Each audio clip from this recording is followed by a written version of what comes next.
Okay. Okay. So it's 6:33 p.m. on June 15th, 2023, and I call this meeting to order.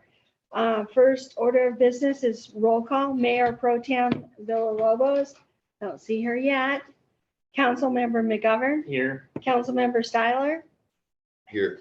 Councilmember McLeod. Here. Councilmember Clinton. Here. And I am Mayor Glaze. Would you please rise for the Pledge of Allegiance? I pledge allegiance to the flag of the United States of America and to the republic for which it stands, one nation, under God, indivisible, with liberty and justice for all. And to the Texas flag, honor the Texas flag. I pledge allegiance to thee, Texas, one state, under God, one and indivisible. And please remain standing for the invocation. Dear Heavenly Father, Lord God, we just thank you for this beautiful state of Texas and for our little city of Martindale. Lord God, we just praise you and worship you for the gift of salvation. And Lord God, we just ask that you give us discernment as we govern and we try to decide the things that need to be deciphered tonight. And we just ask all this in Jesus' name. Amen. Hey, could you do me a favor? Could you post who's on Zoom? I'd like to know, just curious. What citizens are out there? Sure. Thank you. And could I have the public comments? Yes. Leave it here. Thank you. We asked who was it? Okay, Mary Beth Harper. Fled? Okay, there on your table, I put some, not the parade stuff. This one. Yeah, there. Thank you. That's the one. And that's the summer reading program. Okay, it's already started. And it's going to run until September 2nd. And we would love to have you sign up. And on the calendar part, on every Thursday, there's story time, and that's for pre-K age kids up through, there's some homeschool kids that come. They read a book and do a bunch of arts and crafts activities. It's a good learning activity, and she's been having more and more kids every week. Okay, on Fridays, there's coffee and conversation, and this is from a grant for St. David's that pays for this. This replaces the old men's coffee from a long time ago. And let's see, on Saturdays, this is when the summer reading takes place from 11 to 12. And let's see what else I have. And if you keep up with your reading hours, you have to sign up first for the summer reading. I've been signed up. And you can win a prize. And on the bottom of this, it says the summer reading program is funded by Dollar General Literacy Program, Literacy Foundation, and Save the Children. We have really nice grants to do that. In addition, there's a Lego Club and Dungeons and Dragons, and that's for older kids, tweens, teenagers, and there's a few adults that come to Dungeons and Dragons. The library is also planning more events for September, October, and November. We were meeting today to finalize some of this stuff. And a reminder, Communities Unlimited meets this coming Tuesday, Tuesday, June the 27th, the last Tuesday of the month from 6 to 7:30. And they're working on a grant for the parks. And those of y'all that are big into parks, Sam, McLeod, y'all need to go to that. Okay. See what they're on the grant. What was that? Okay. Communities Unlimited. And that's, yes, ma'am. It's not on the calendar. It's 6 to 7:30 on June 27th. It's not in that package. Oh, okay. Oh, also, a friend of mine from Lockhart asked me if there's anybody in Martindale that needed like free food. And I'm sure that there's people in Martindale that needs this. Anyway, I brought a handout. This has got both Spanish and English on it. I know that the children of Martindale will have to go to Redwood for lunch. And I think there's a bus that comes and unloads food. I'm not real sure what time it is, but it's just lunch only. And other places, other school districts, Lockhart and Blue Ring, have both breakfast and lunch for the kids. And they have to eat there on site. They can't take it home. And I contacted this food program in San Marcos a couple of years ago, see if they would bring food down here for the Martindale children. And I got all this red tape crap that I had to fill out. I said, no, we don't want to do that. It was not worth it really for the number of kids that would be involved. But anyway, they do have free lunch though. And I think it runs until August. Thank you. Thank you. Noah Brock? Good evening, council. My name is Noah Brock. I live over on FM 1984 in Maxwell, right over there. I'm in the San Marcos ETJ. And I'm just here to kind of give you guys an update on the smart terminal, now known as Access Logistics Park. I'm sure Mary Beth Harper has been giving you guys updates on this as well, but I do have some handouts. Can you pass those around, please? Thank you. And we are holding 2 town halls in the San Marcos Public Library. We had the last one this past Sunday, and we're having another one on July 2nd at 3 p.m. And this is to inform the public of what is actually happening with this and what it means for them, because there's not a lot of information out there. And we're inviting you all to come to this. There's also the actual San Marcos City Council meeting on July 3rd, Monday, because July 4th is a Tuesday when they normally have their meetings. This is the last meeting before August. So they will be voting on the zoning for the smart terminal at that meeting. This is the meeting that we got it delayed to, and they voted to postpone the first reading to that date. So I'm here to personally invite you to come to that meeting and voice your concerns if this is something that you want to stand against. The more people that we have showing that against the city of San Marcos, the more chance we have to actually get them to vote to deny ZC 2301, which is just zoning 588 acres out of this 2,000 acres. There's already 734 acres zoned, and there's another 660 acres that are tied up in the Cotton Center Municipal Utility District. They can't do a lot with. There's a lot of hearsay about like what can actually happen with this whole project. I've done all of the math. I've created maps. I've created all data details related to this. It does not make sense the way it is laid out. It is worse the way it is laid out. Unfortunately, this is all governed by a development agreement that was signed in January. So the only thing that we can actually stop now is the zoning. This is the first reading, July 3rd, and we are pushing the San Marcos City Council to vote no on it. The second reading, August 1st, which is going to be concurrently with the annexation second reading, which was voted on back in April. And they will both be public hearings. This is most likely going to be a repeat of the April 18th meeting, which was 5.5 hours of just smart terminal. It may or may not go that way, but we will see.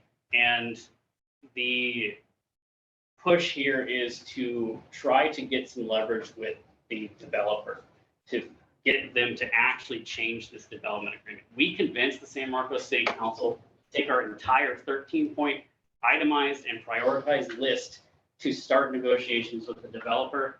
The developer said no. That was at the beginning of May. Even though they keep saying that they're going to work with the public, they're going to work with stakeholders in all of this and come to some sort of collaboration, they are not. They have put up a wall, and that is it. And we have also learned that the CEO of the development company has been talking with the mayor of San Marcos since 2020. Has been many public records requests. I have emails dating back that far. I have 550 megabytes of emails from city staff to the developer and back and forth. They've been giving them preference throughout the entire thing. They even signed them up for public comment the Thursday before the meeting. I tried to do that and they said I had to wait till Monday. So if you all need any more information, my contact information is on that public record, the public comment form that I filled out. We do have an Instagram. It's the @ up in the upper right corner on there. And we are posting updates and starting to spread information about this project and how it is negatively going to impact pretty much this entire region. And they still don't have a plan. Thank you. Thank you. Thank you, Noah. Scarborough Lane. Is there anyone else who would like to speak? Okay, so we'll move on to the mayor's report. As you know, 4th of July is coming up. So in the utility bill tomorrow, we'll have this printed back to back that will go out in the utility bill about the information about the parade. And then I'll hand this out to the neighborhood so that they'll know that it's coming by their house here behind us and to all of the entries. So the parade, the people who want to be in the parade will line up on Northwest River Road going back towards the shoe tree because the parade will start just before the intersection of Lockhart and Northwest River Road. Quentin Matthews will stand with any children that would like to be. We'll put them first right after the police car. And then they will, when they get to this next corner at the end of Main Street, they will kind of move off to the right. Because once the parade leaves Main Street, it starts going just a smidgen faster. It will go just one block up to Crockett. It'll turn left onto Crockett, and then it'll go the length of Crockett, turn right onto Lockhart for one block, then turn right onto Bowie, go the length of Bowie, turn right onto Gonzales, back down to Main Street, go across Main Street a second time. That's what we're famous for here in Martindale.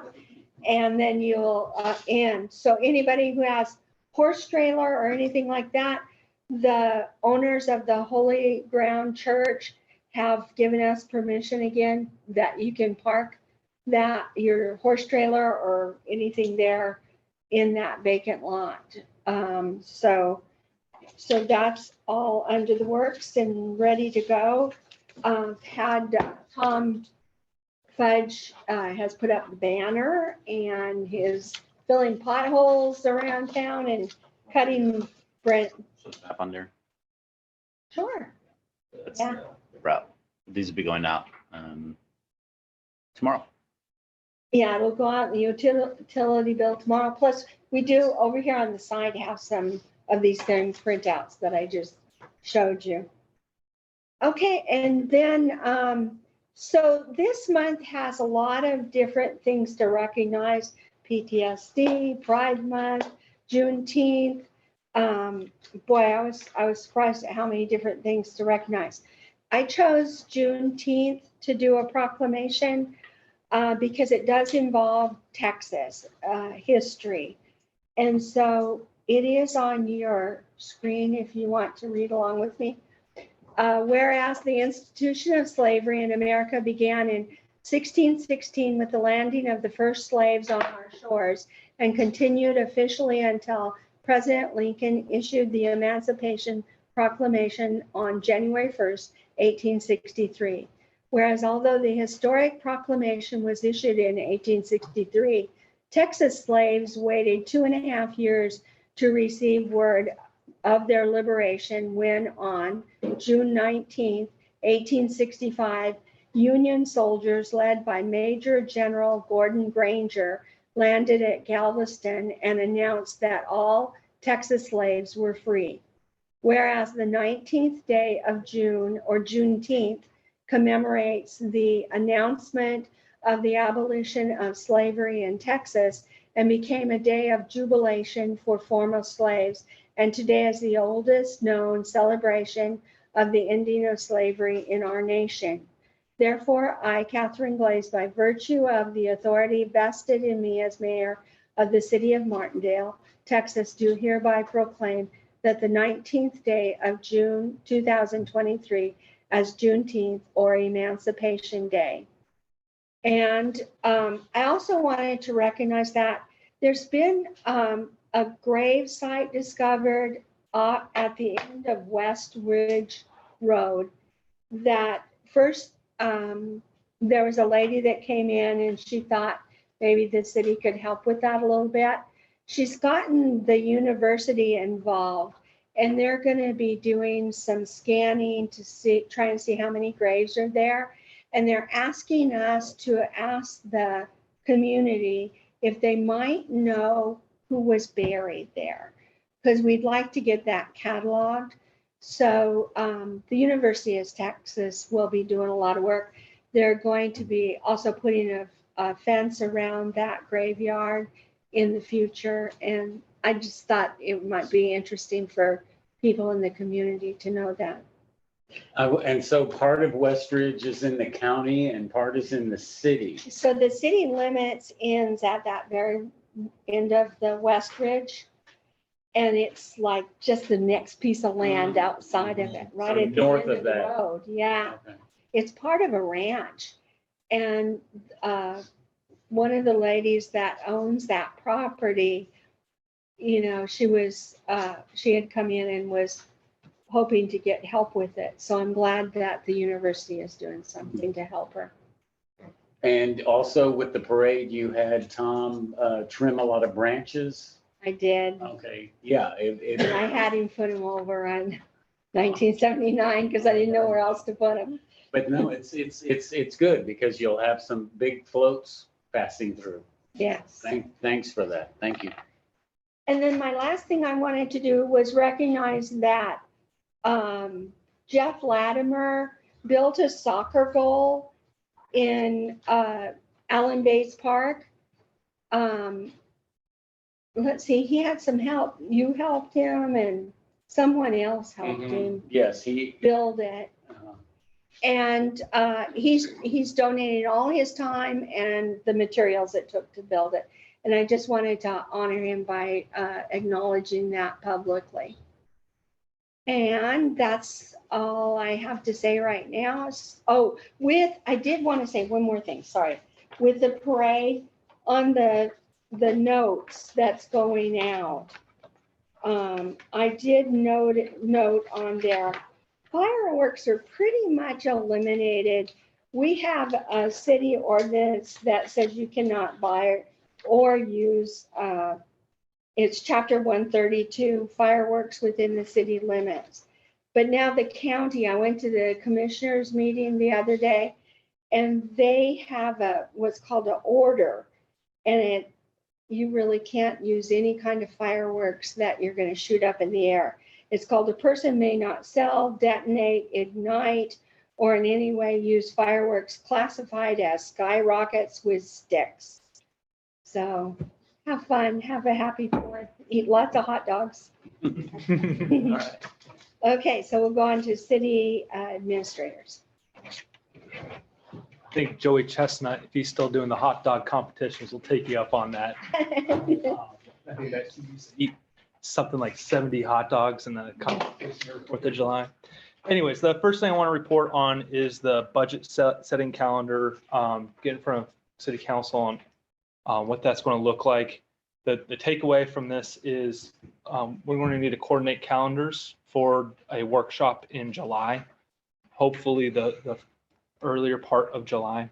So starting from September, ideally we'd have a budget set in our first regularly scheduled city council meeting, which would be held September 7th. We are required to post that budget 30 days in advance of when we adopt it. So that would have us filing and publishing the draft budget that around August 7th to make that date. So filing the budget on August 7th leads us into a workshop setting sometime in July. Depending on, it'd be good for us to schedule something maybe the week of the 10th, maybe the 17th, with a commitment that if our workshop setting, if there's undecided line items or changes that the city council wants to review a second time, we would have to schedule a second workshop or address it during our regular council meeting on August 3rd. Ultimately, the budget, we've always taken a consensus approach with city council, but the city council won't vote on adopting that budget until September.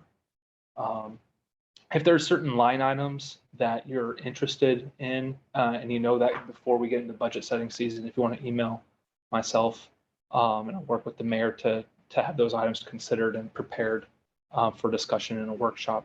But that's where we're at. I know people have summer leave plans, myself included. So let us know if you're going to be out one of those weeks in July, and we'll try to make sure we have a schedule a workshop when everybody can attend, just so that we can all benefit. So you were saying there is going to be more discussion about the budget in September, even though we're going to be filing it the first week of August? Yeah, so the way that, as a general law city, the budget is submitted by the mayor to the city clerk for it to be published, to be filed and published. Oftentimes, and what's worked for the city well in the past is for the mayor to consult the city council in a workshop setting before developing that budget. That way, when it's submitted, it's a very close draft, if not the draft that ultimately gets approved in September. The mayor theoretically could just file it in August, and then city council would have an opportunity to weigh in on it when it comes time to adopt, but it's a pretty inefficient process if we can address those concerns up front. So that's why we typically do a workshop prior to filing the budget. Do you want us to discuss now what date the workshop might be in July, or wait? You're welcome to. I don't know if everybody wants to discuss their leave plans, but if they're unknown, try to finalize those with your friends and family, and let us know as soon as possible what weeks will not work for you in July. What's better for you, during the week or on the weekend? Any of it works. It'd probably take us about 2 or 3 hours to go through the budget, typically. So. The first Sunday, maybe, second Sunday, the 9th. Yeah, Sunday, Saturday, a weeknight, we could do, that 13th or the 11th, that Tuesday night. I'm okay with midweek or weekends. I'm good with 9th or 11th. And I'm working 10-hour days. Oh boy, Yeah. And I go back to work tomorrow's my last day at work, but we've been pulling 10s to try to finish stuff up. And then I go back on the 10th, and then we're working 10-hour days.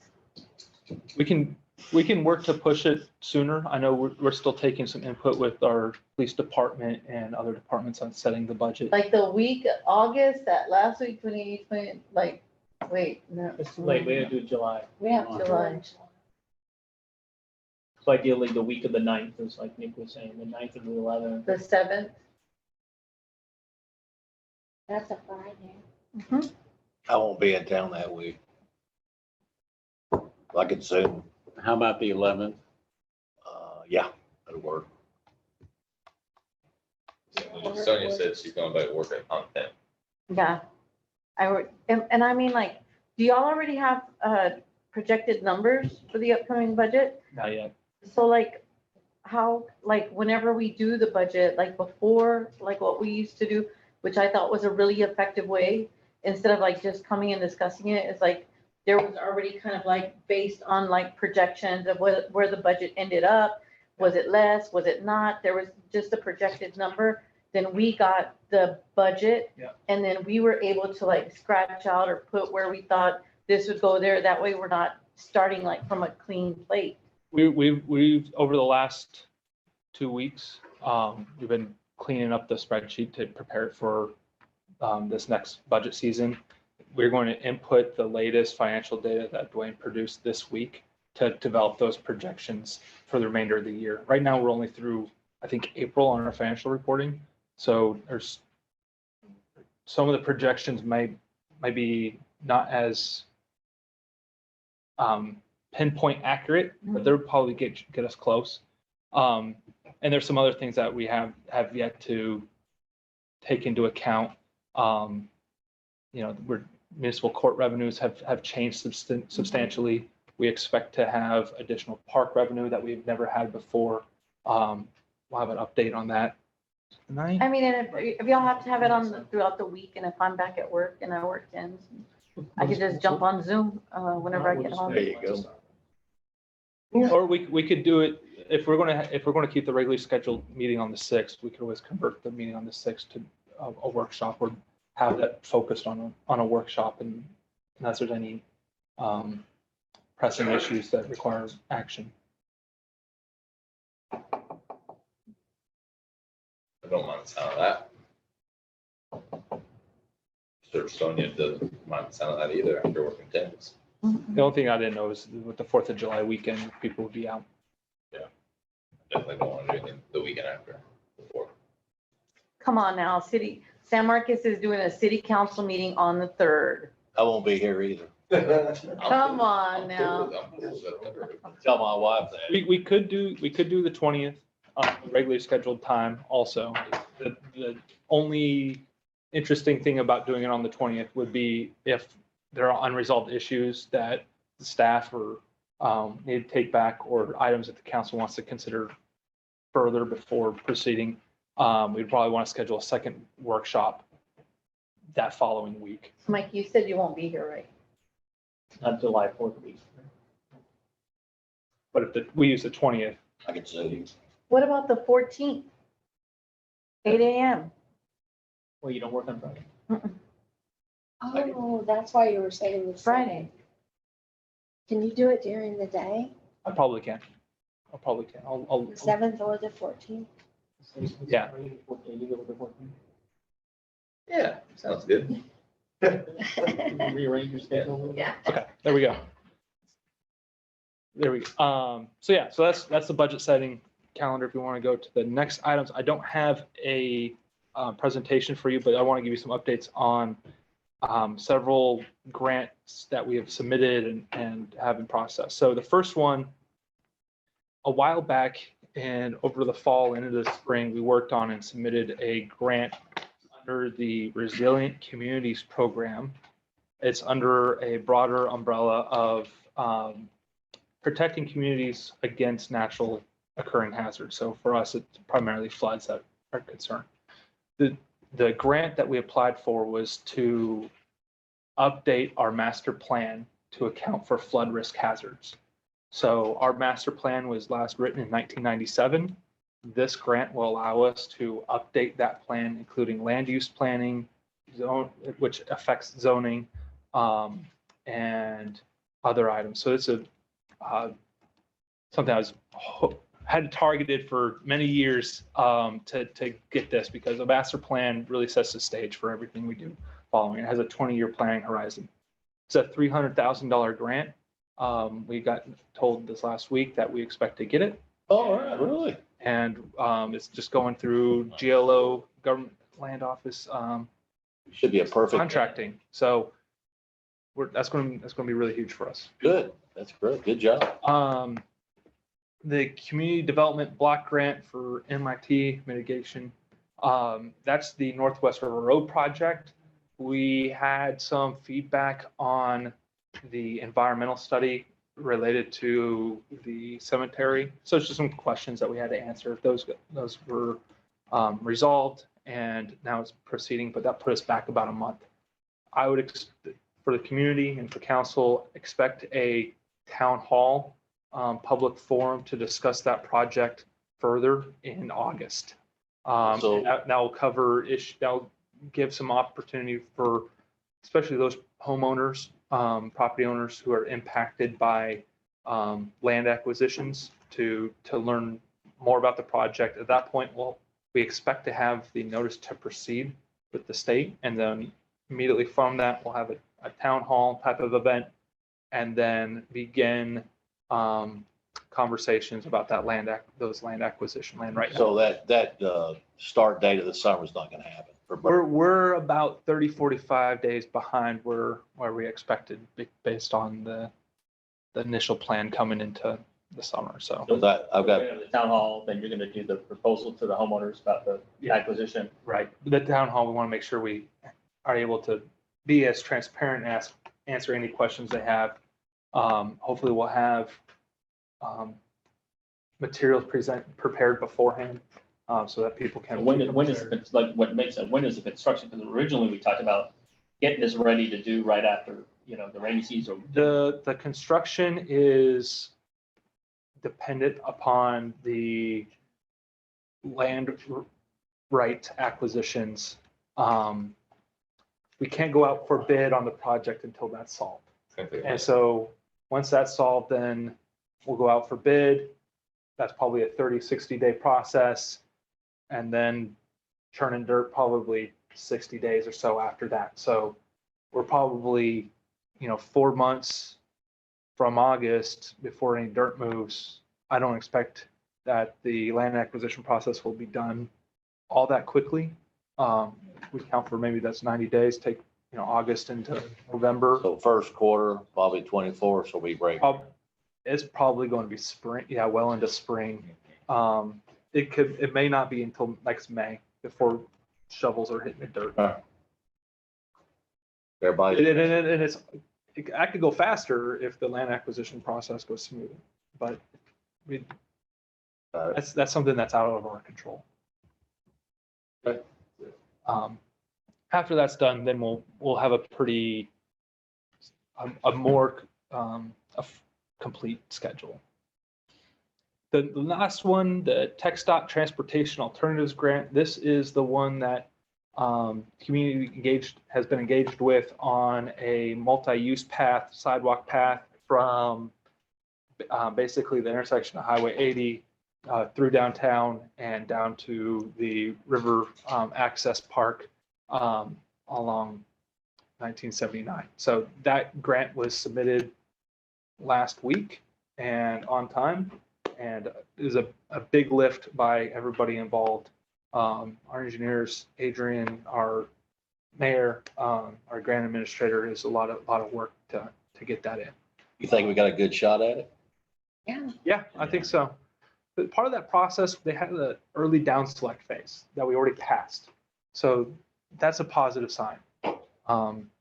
Which was what posed a difficulty and which caused a lot of work with the mayor and Adrian and our engineer was showing strong community support because there was land right acquisition possibly involved, depending on the scope of the contract of the project.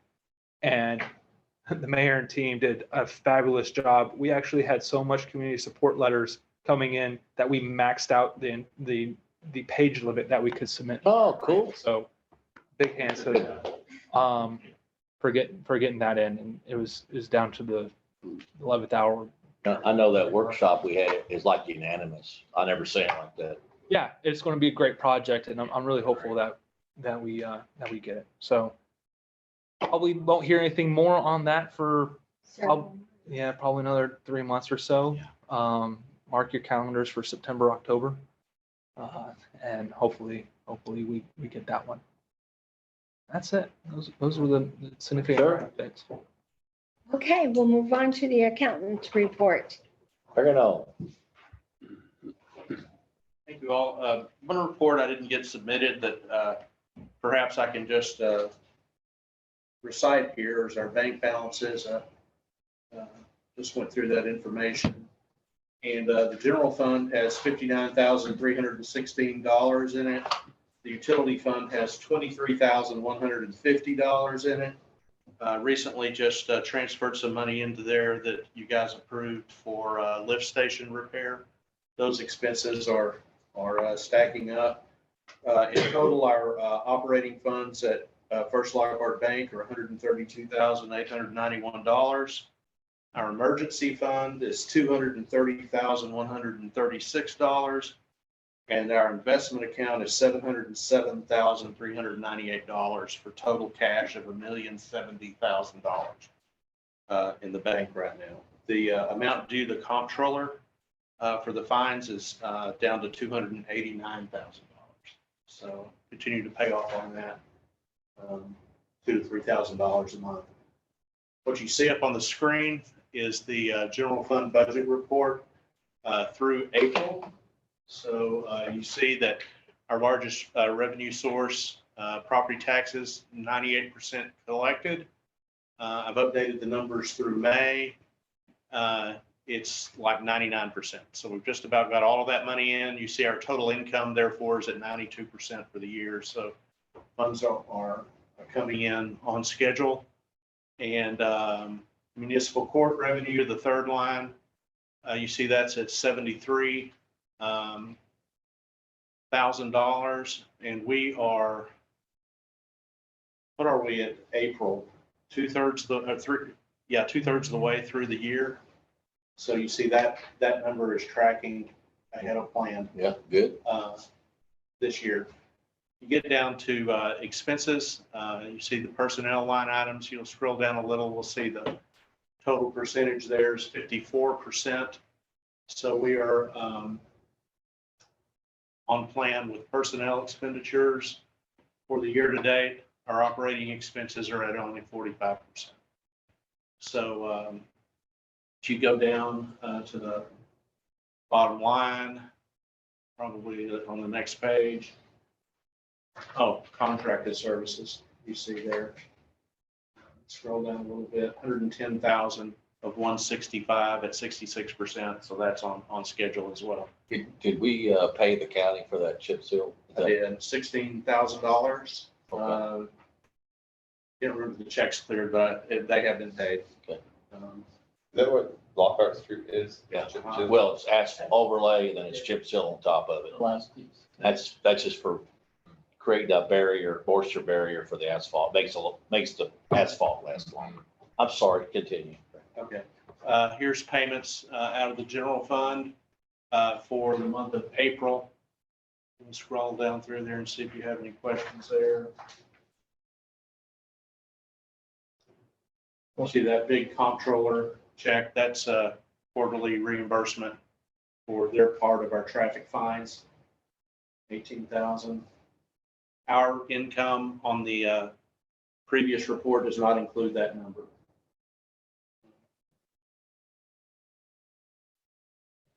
I have a question about the TML Intergovernmental Risk Pool. What is that for? Insurance. Yes, I'm sorry. Yeah, that's right. It's general liability and workers' comp. It's TML, but it's managed out of San Antonio. I don't know if it's actually a department of TML or an affiliation. It's affiliated, but it essentially, if the city gets sued for monetary damages, they pick up debt. Police departments, all that. Okay. You see the library contribution was made in April, $10,500. Down. We've spent a lot of money on cutting grass. It's 102 when I was driving here tonight. I bet that's about to slow down. Yeah. Yeah, there you see all those checks that Fudge and get the other guy's name, Bill Hondo, Yeah, Michael. even Dr. Latimer Mose. Okay, that's expenditures out of the general fund, the utility fund. AP aging. I guess there's a few bills that were due Bureau Veritas, but they're within terms on that report. All right, go on there. Utility fund, see utility fund has brought in $194,000, 60% of revenue for the year to date. Our expenses are a little bit higher at $205,000. So we're running a slight deficit, but you'll see next month a transfer in for that grant money that will offset some of this increased spending that's going in that 70 line item is where repairs to the lift stations go. Okay. Right there. And we gotta have sewer. Yeah, yeah. So you see we've overspent by about $10,000 through April, but I've transferred roughly that over in May.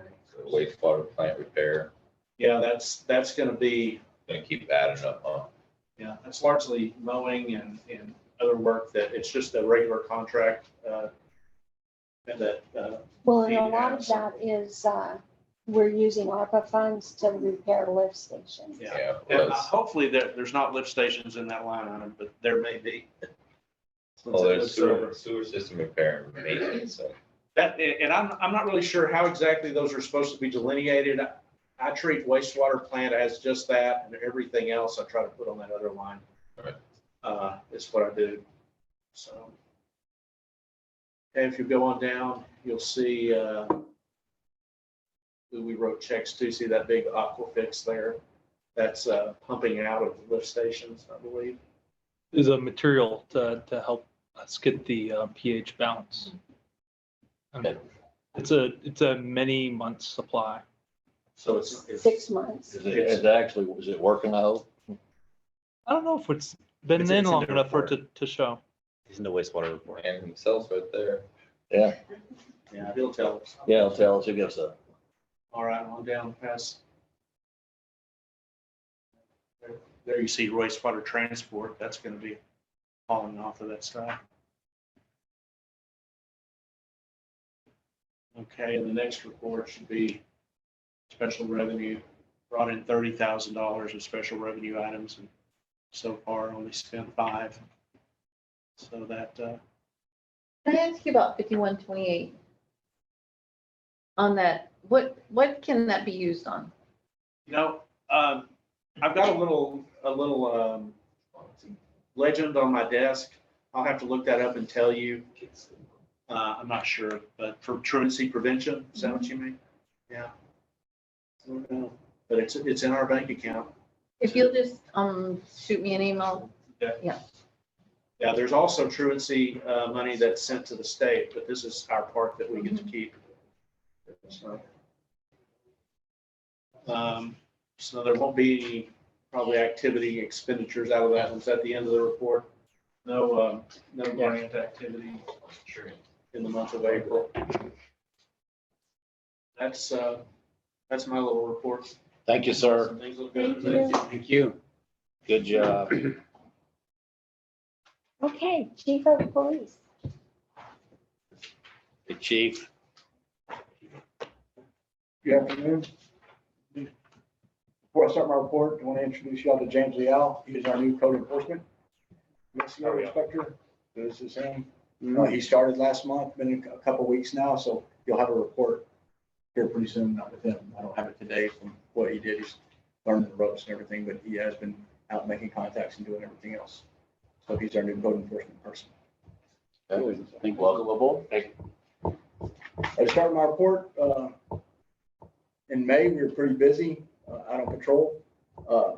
289 stops resulting in, 202 citations being issued and 87 warnings. So 289 total. Is this one of your highest months you've had? It's pretty high. I don't know why school getting out or whatnot and Memorial Day weekend. So I'm sure a lot of things went on with that. Crashes were down. So we've been averaging about 4 a month and we had 2 in May. But other than that, a lot of other things went up. As you can see, our city parks checks, that's probably our biggest thing, going through there and staying in the city parks and just advising people what's going on. And those going 24/7. So when we're out there doing those city parks checks at all hours. We had 34 calls for service, 3 incident reports, and 3 offense reports that were written, and then 6 animal calls. As far as the next page, the different types of violations that we issued warnings for, citations and warnings for are all there. The biggest is speeding. We had 140 citations for speeding. What's your record? Uh,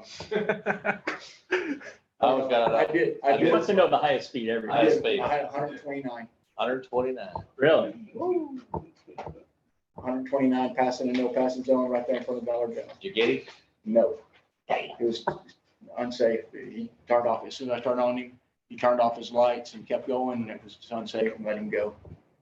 Get license plate? No, he went by too Too fast. That way? North. Really?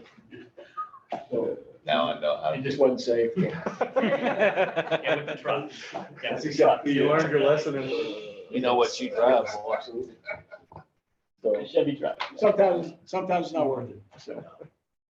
I had a question about the no parking signs on 1979. I noticed the one that's closest to the bridge points in this direction, but doesn't cover the area from where the bridge starts and the road goes underneath the bridge. And I didn't know if that was going to be changed or what. So I've been talking to TxDOT about that. We still got to have some discussions. Right now that's a state right of way. So people cannot park on a state right of way for recreational use, right? So what we can do is go down there and tell them they can move. We can put a sticker on their windshield that says, hey, you're parking, and we'll tow you. But that's about all we can do. Under the bridge is a state right of way. You know, we can't stop them from going under there and so forth. But that's what we're working on with TxDOT. Right now, they put them in, they feel that that's adequate. I don't. I wish it went to that little spot. Initially, they told me it was going to go to that little spot, but it didn't cover that little spot. So they can turn in there and go down there by there. But we can tell them to move. You're parking on state right of way, and you can't. And we can put a big red tag on their window. So TxDOT would have to enforce, like over Memorial Day weekend, there were some people camping underneath the bridge. And I told Kevin that there was a big fire underneath the bridge where they had set up a big fire there. And that concerned me. So there is no enforcement for that because, you know, it'd be like going down there and say, hey, if they're homeless or whatnot, right?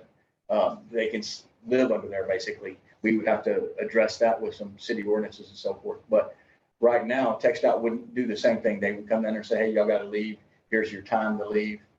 Nothing that they can do instantly, like, hey, pack up your stuff and go. We can't do that.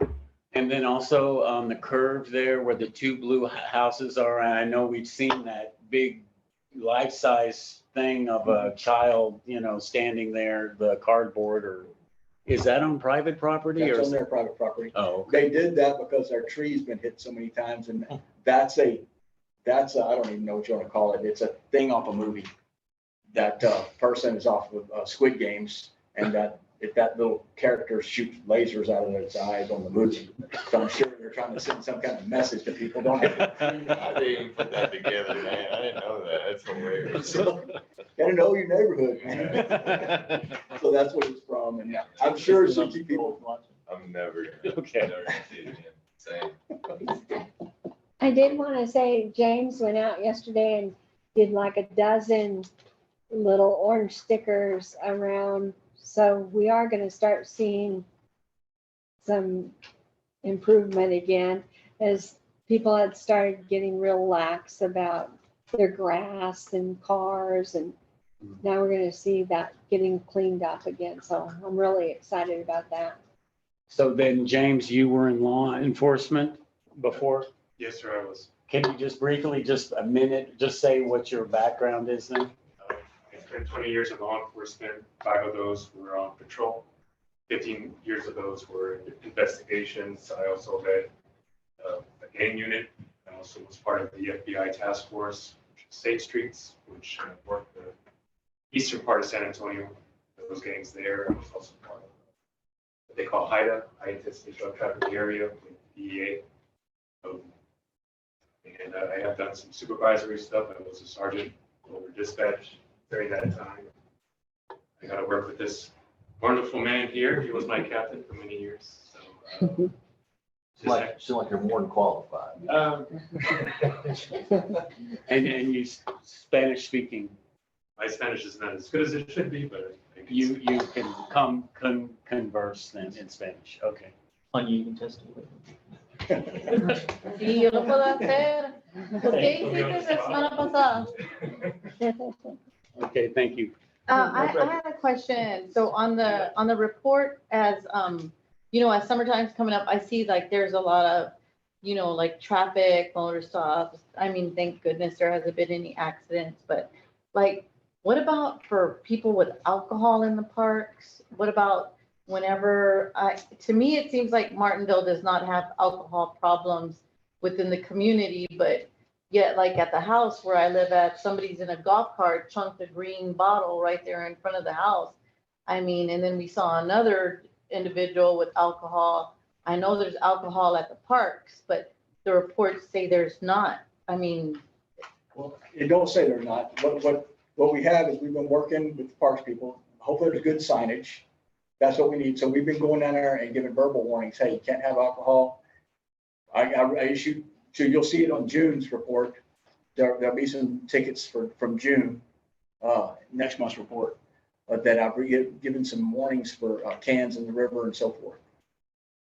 But as far as alcohol, we're just giving warnings right now because a lot of the signage is not adequate to say, hey, you can't have alcohol in the park.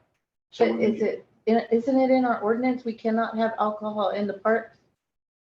That was Alan, but in fact, we're gonna review that later. That's, Yeah. I have a question about that ordinance, so Yeah. that's gonna be We reviewed. do have to get out better signage. We gotta get the Saying it's not ordinances updated, the park ordinance. Circle answers we've gotten. I'm not trying to give you a circle answer. I'm trying to give you a straight up answer. We're going down there and confronting people all day long and telling them, hey, you can't have alcohol here. You get rid of your alcohol, put your alcohol away. Can't have cans in the river. If you got a can in the river, hey, come over here, we're writing you a warning. And so forth. We want good signage there, but we want to do it appropriately. We don't want to go down there heavy handed and say, hey, this is where you give you tickets. Plus, we need signage, better signage. Yeah, we just need better, we don't have great signage. That's what this point has been. There's not great signage. I mean, I'm just wondering because I know that's a problem. I know that we've already discussed here at this table about the alcohol issues. We can't say it's okay at this park, but always. Oh, yeah, all of them. There's not a sign there, you know, so. I mean, There's I not don't- signed at any of them. There's not. That's good signage at any of them. There's not, that's the problem. The signage is not, we're working on that, so. Well, like the fireworks, we said no fireworks, but there's no signs that don't say no Well, fireworks. but you got a lot of people traveling there. I mean, I see his point that, you know, oh, well, there's no sign. You gotta let people know this, you can have alcohol. I bet you. The difference with. I have violation fireworks thing. On July. So the difference with fireworks, it's actually a state law. Yeah, So that's why it's a state law. It's in the insurance code. It's in the state law. In almost every city in Texas, you can't have fireworks in. That's why they put the fireworks stands where they do outside city limits. So people know, they just come in and do it. So that's easier to enforce than alcohol, because that's really selective. You know, in San Marcos, it's one way, and Yeah. in all the surrounding towns, it's one way. Here, it's different. so because we have a disposable container ban, that doesn't cover like having cans at our park? Well, the disposable container bag can be a water bottle. It can be, yeah, So we're addressing all of those issues. and your warnings will say that. Yes, ma'am. And a ton of verbal warnings. I don't put verbal warnings on there because there's so many. We'd be doing that all day long. Are people, you see a problem down there in the parks? Is it? You know, everybody's been pretty receptive. Everyone we go down there and make contact with has been really, really receptive. To, hey, put this stuff away. Yeah. You know, hey, we'll put this away. I even started as much as telling them, hey, you can't have your tents, your canopies in the middle of the river. So I went ahead and started that this past weekend, going down and telling people, hey, you gotta keep your stuff to the sides and so forth. Really no music at all at any of the parks. I went down and checked them a couple of times and those are covered. I write those in my parks checks. I don't sit there and detail them all, but in this report, but I can, if you want, that'd be a lot. No, I mean, it's just like, I know we've had some deaths in the river. I'm not sure if it's alcohol related Knock on or, wood, those weren't ours. Those were, That was alcohol.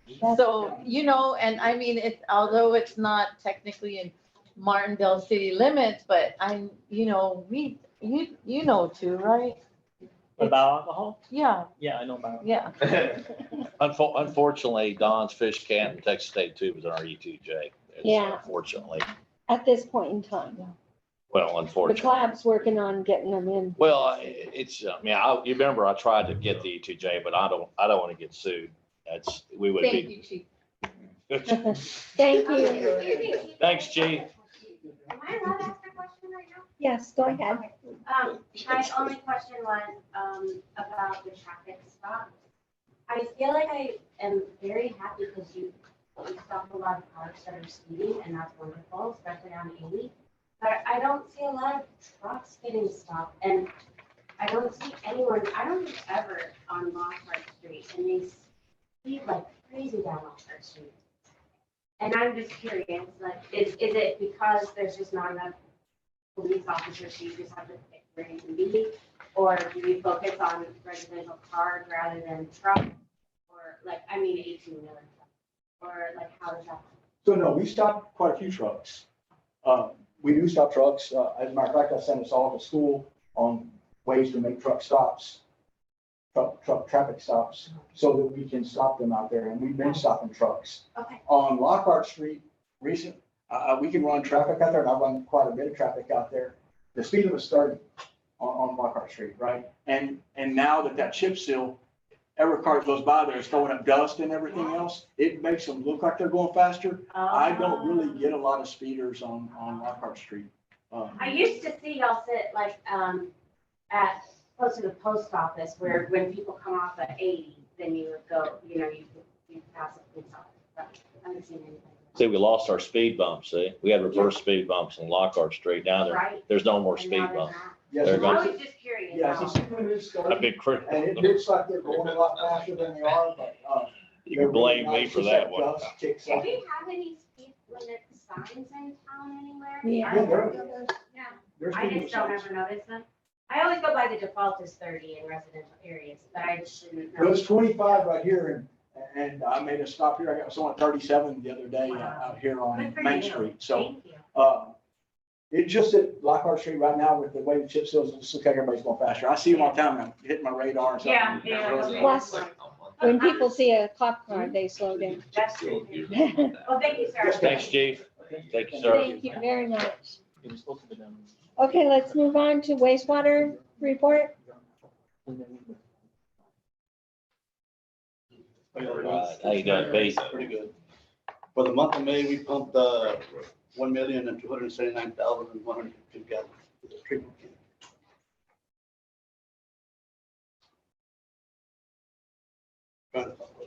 Oh, no, you're good now. Okay, and on the average for the month, we pumped we averaged about 41,262. Is that about average?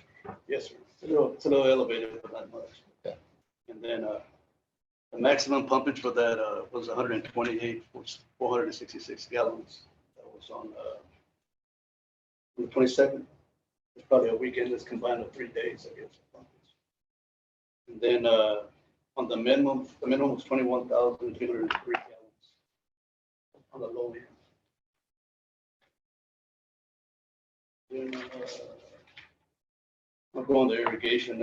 We started irrigating again very kind of slow. It's kind of a little damp in some areas of the facility there. So I think within the next couple of months, we're going to ramp it up a little bit, bring it down. And we averaged, we only pumped that month one day, this was at the end of the month. And that's all we pumped. And then the lift stations, that's the one you had. We had no issues as far as high level alarms, so it's been doing pretty good. It's been pretty efficient. Since we pumped out all the stuff out of the lift station, so it's been doing good. And we finally got that program for the lift station at Addison. So I think it's in the Marison pictures of yourself. And we're gonna probably have to replace that. It's a mini cast. It's a controller to that pump number 1. So it's on order. So whenever it comes in, it comes in. And at the main lift station, it's still those things are still pending, Jared. Yeah, so item number one, the hole on the elbow on the discharge piping. That keeps us limping along on basically one pump. We were going to fix, we went through our engineer to develop a potential plan to address multiple issues at our lift stations. Then there was an opportunity to apply for a separate grant, and we were going through the process of what projects were going to be included. So we didn't move out on the initial spend plan on fixing that hole. Last month, we submitted the grant. I forget what the name was under, but we decided to make it geared towards a treatment facility that would increase our irrigation capacity and other issues, tree removal and other things out there to increase our capacity at our treatment plant. With us taking that approach on that grant, we now know that, okay, we can take our money from our ARPA funding, the federal funding that we received, and put it back to this. So we'll just want to confirm that we don't overlap our two spend plans, and that's something that What's the timeline before you make that decision? we should have that probably by the end of next month, probably in July. The key, I know we've been working our wastewater operator here pretty hard on the numerous tap requests that we've had. And so he's been working on trying to get the, I think there's there's 11 initial taps, and now we're going to have a request for, many more. So we're trying to get quotes and get a path forward on that. So I know that's going to take a long time. There's been 13 tap requests, plus we've had 2 different areas where he's had to assist residents with their redoing their plumbing and stuff. Yeah, discharge issues. Real quick, remind me, didn't we increase our tap fees? Didn't we? No, Not yet. we've talked about increasing them internally with the staff. There's tap fees, building permit fees, all those fees we're going to want to readdress. Development agreement fees. The state made some things complicated in the last couple of weeks. We're changing how some of those fees may be structured, and we have to see if that impacts us. They tinkered with it back in 2019. It didn't affect us then. There's a chance it affects us now. The big takeaway is right now our fee structure is in a way based off of value of the project. We're getting real deep in the weeds, but instead of doing value of project, it's got to be based off of cost to government for the plan review. That way, a plan review for a 10,000 project that takes 1 hour of plan review time. If it's also an hour to review a $100,000 project, those 2 projects have the same permitting fee because it's only costing 1 hour of administrative time engineering time to go through it. So when we go, fee setting is something that we're tracking closely. So real quick, what do we charge for a tap right now? We charge a $750 fee plus a $1,000 deposit. Oftentimes, a single tap will come in closer to $7,000. You know what San Marcos charges? Just a regular, I'm just curious. No, but I know for the water company charges a lot more than we do. Yeah, that's what I was getting to, yeah. So we want to make sure we get our fees. At least pay cover our, I hope it's cover our expenses. Well, it gets close. Oh. 750 basically covers our wastewater operator's time. Typically, there's going to be 1 or 2 of them on the job site monitoring the work. Given our rates, it only covers it depends if it was 1 or 2 of them, only covers so many hours. So in most cases, we're covered. The other thing is we have a deposit that we can lean on. There is I guess it's a lot of regulation with the state. Can we increase it like the water company did, for example? Hey, they really did a major increase. Yeah, we need to. We haven't adjusted those cost schedules in a while. Just make that a future agenda item. Yes. The other thing to the point with the elbow discharge hole under the main Crockett station. We've also had our engineer working these other grants that were just submitted last week. So that's been taking quite a bit of time. So that's the only reason why we haven't been able to proceed on this one as fast. So July should be a month that we'll be able to get to it. Okay. And we also collected our monthly sample and checked the pH daily. I didn't bring my, I don't know, I guess I don't know, we sent you all the pH numbers. Yeah. I'm sure if I have them. Okay. Are we generally okay? Generally? Yeah, it's starting to balance out.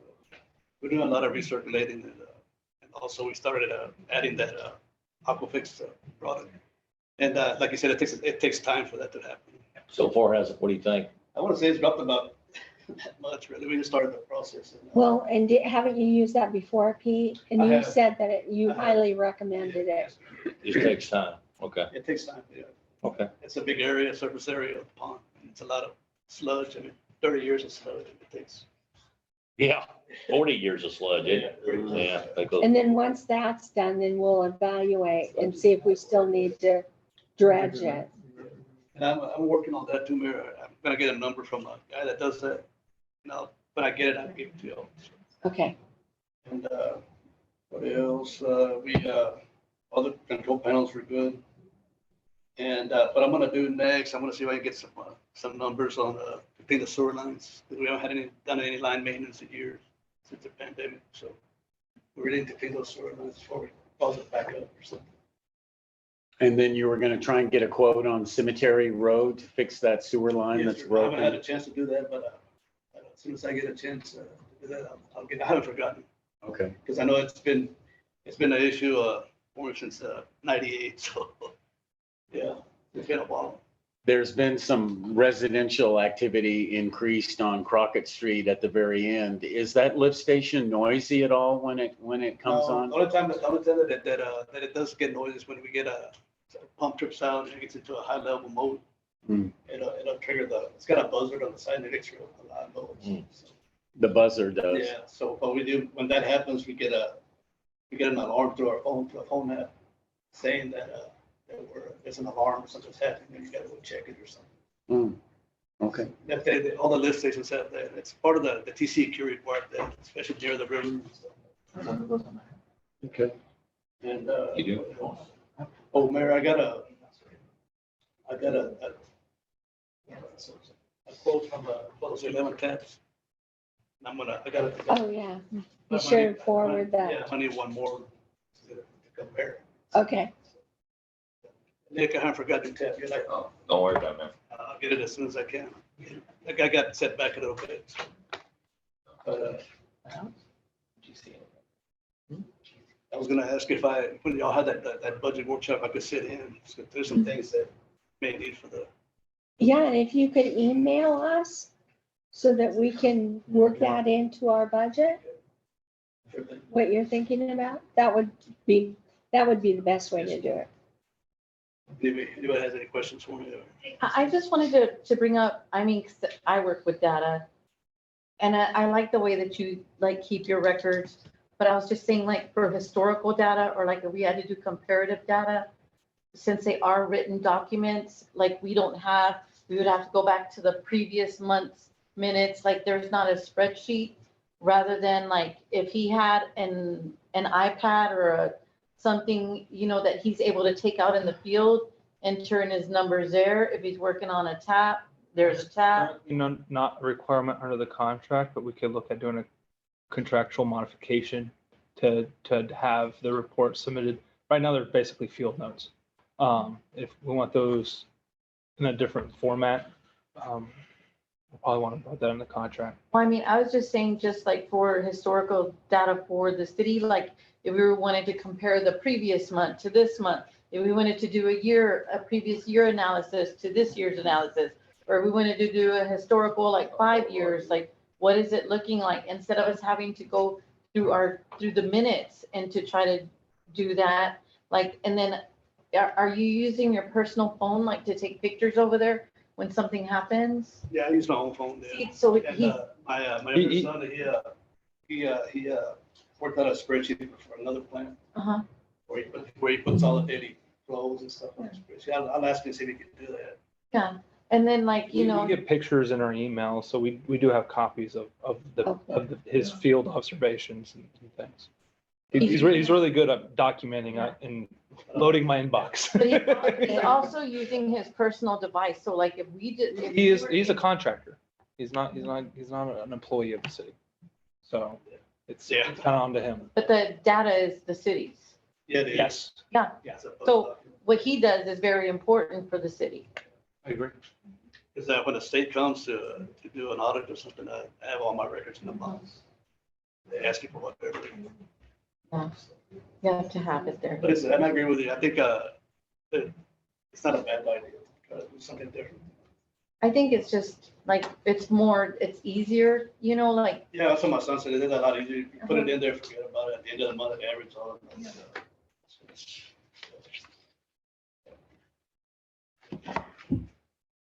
especially I'm sure we're gonna be growing, you know, Yeah. there's more stuff happening. Thank you, Pete. Thanks, Pete. We appreciate your time. Thank you. I'll send you those, Yeah, we'll look forward to getting that. appreciate it. Thank you. Thanks. Okay, we're gonna move on to 3.1. We've been discussing with the Bureau of Veritas about a new contract. Historical.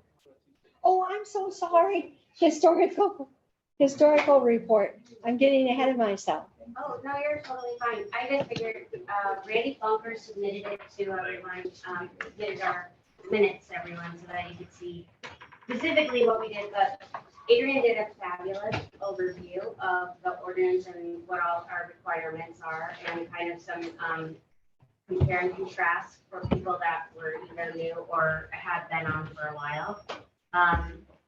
And then we elected officers, and we have a chair, I'm the chair, and then we have Maurice, the vice chair, and then Randy is our records officer, and I love that name. He didn't want to And- be a secretary. No, he's a records officer. Thank you very much. And we decided that the regular meeting time and date for the commission would be the first Tuesday of every month at 5. And we did our first meeting that was available by Zoom, or it was recorded if anyone would ever want to hear it. Didn't really discuss anything very exciting, but we did approve Maury's applications, and he's doing such a beautiful job at making sure that that building is restored in a way that really is keeping in the true fashion of what it was when it was at its heyday. So that's off to Maury. And then we also talked about a long time about the TxDOT Transportation Alternative Grant, and particularly with regard to the Historic Commission.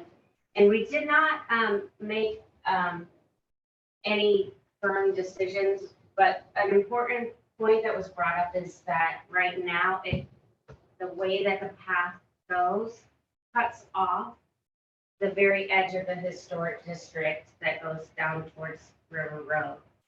So that was just a question whether perhaps it needs to go the entire distance of the historic district in the city. But obviously we didn't come to any decisions, we just kind of discussed that. And we discussed things like the bicycle lane downtown and whether that was necessary, and the sidewalks and things like that. And then after that, we, oh, yes, the certificate of appropriateness. We did ask that Adrian was very kind and volunteered that it would be easy to fix the fact that occasionally there have been people that live in the historic district that have gotten somehow a city permit to build without getting the certificate of appropriateness that's required first. So we were just trying to brainstorm how could we make sure that if they're in the historic district, they have to have a certificate of appropriateness before the city can give them permission to do their renovation. And Adrian felt like that was a pretty fix, and he could put a checkbox on the application to the city. I think this one came maybe a little bit later. I don't know that anybody knew that the flag and all that stuff was on that building. Because usually that is dealt with at the time of the building permit. Yeah. I think But I think that had been gone so long ago that it was probably I was forgotten. so happy they had a picture of it. Yeah. So that is all we discussed, and then we'll continue discussing the TxDOT and downtown thing next time. And yeah, it seemed like with the shared path that a lot of the discussion was about the sidewalk as it comes through Main Street here, that most of the merchants were against drastic changes of the sidewalks in the downtown historic district. But we did also table it and decide not to make any official recommendations about that till we had time to think about it and look into it a little more. And in fact, I stopped by the library to look at some of the historic things that they have, just to talk to them about the historic artifacts. And they handed me a postcard of the downtown area. And in that postcard, there aren't these built up sidewalks. So that was interesting also in terms of our conversation as the historic committee. So I thought I would just bring that back to the committee when we're talking about it next time. But anyways, yeah, so we did discuss that, and you're right. That was an opinion that was very much expressed and discussed, and we're just not ready to make any recommendations or. Let's get the grant first. Yeah, we got to get the money If first. we get the money, then we can. Then we'll worry about that. Thank you, Laura, for. Thank you. taking Good that job. on. Thank, good job. Being the Thank you. chair. And your mother's house looks great too. A lot of work you put into A that lot of house. historic preservation going on there as well. Yes, Yeah, that was one that beautiful. Pete was working on too. They moved the sewer line from the driveway over into the yard, On the so it right. wouldn't get crushed. Okay. It's nice when Very people nice. upgrade their property, it really makes a difference. Thank you. Okay, so we'll move on to 3.1, Bureau Veritas. We've been talking to them about a new contract. So I think that in your packets the last few days, There's always one. I have no idea what this is. Sounds like an AM radio. What's that? I have no idea what that was. somebody doesn't like the Bureau Veritas. Next. So in your package, you would have had the contract and what we've been looking at. My question, are you happy with them? I mean, y'all people deal with them. I don't do much, but are y'all overall happy with their services? Yeah, I think, yeah, the professional services that they provide are of vital importance to the city.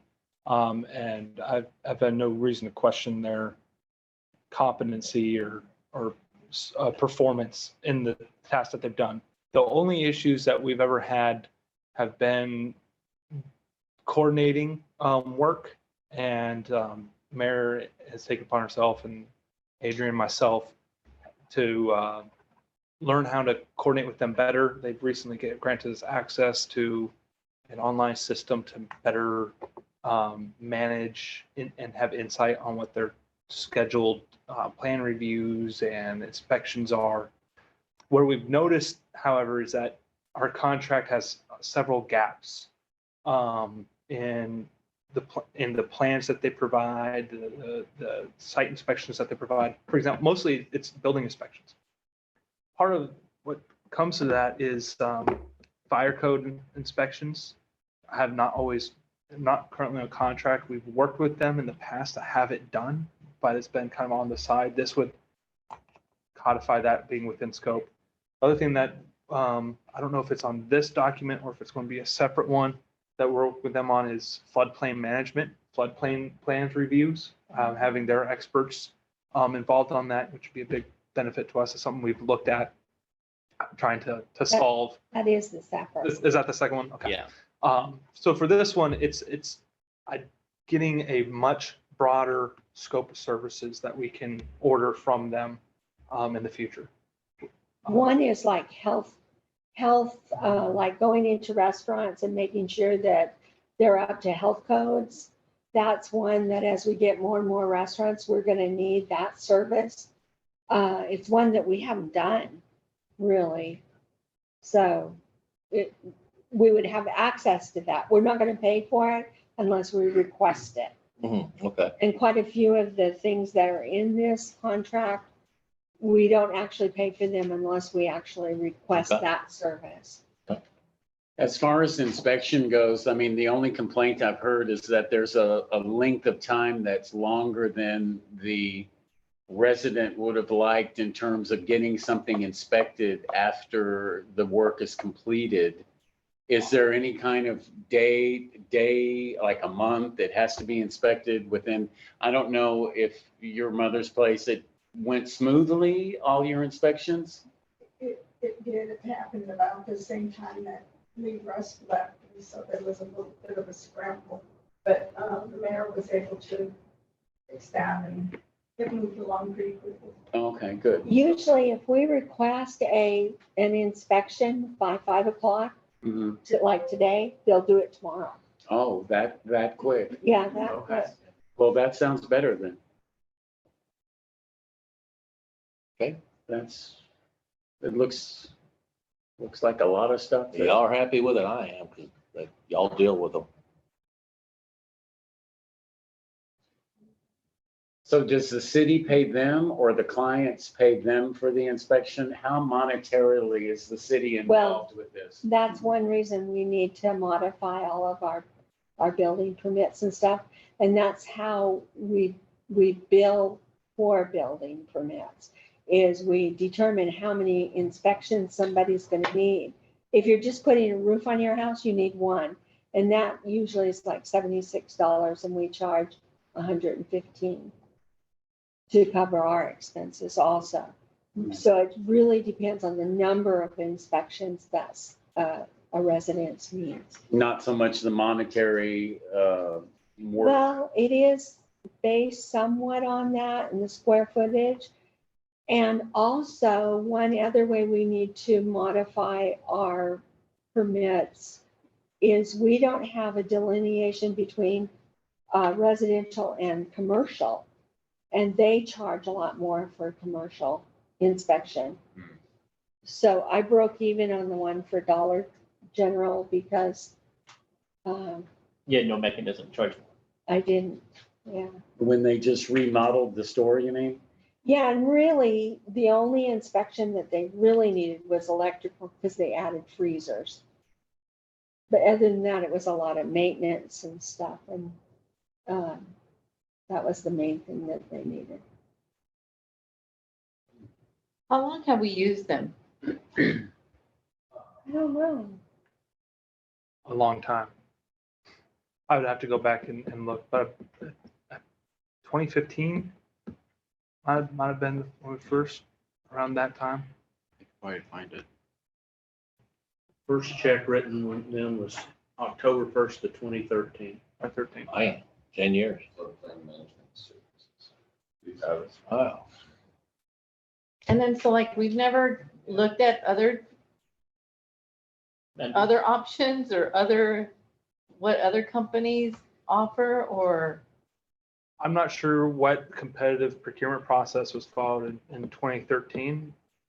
This is one that is prevalent within the state, well-known and well-respected. Yeah. And because the fees are essentially pass-throughs from what we charge to out,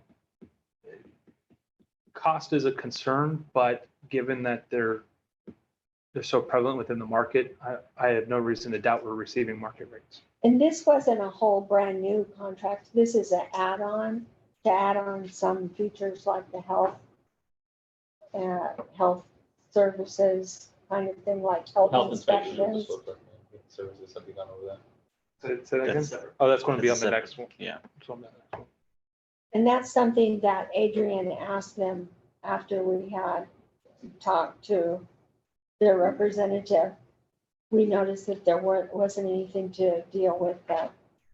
They can do anything from like our P&Z stuff.